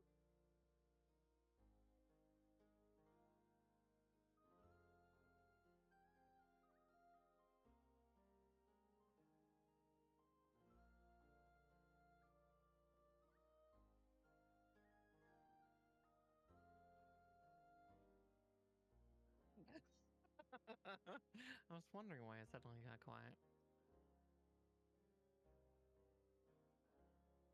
Oh, you choose whoever we go for, and I guess I can't hear. God fucking damn it! I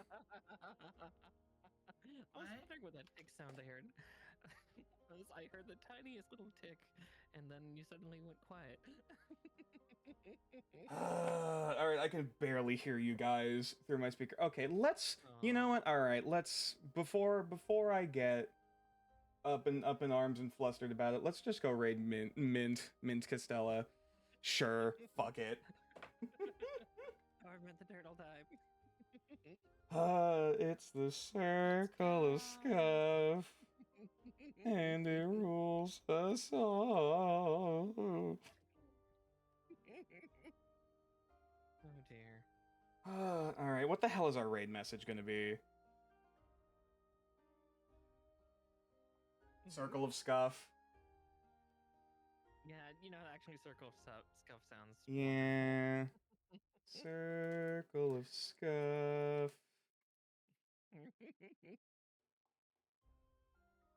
Frog cake.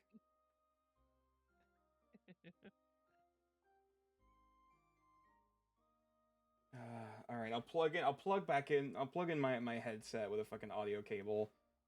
So I can actually hear you chuckle fucks for a minute after we go right out. But in the meantime, take care everyone.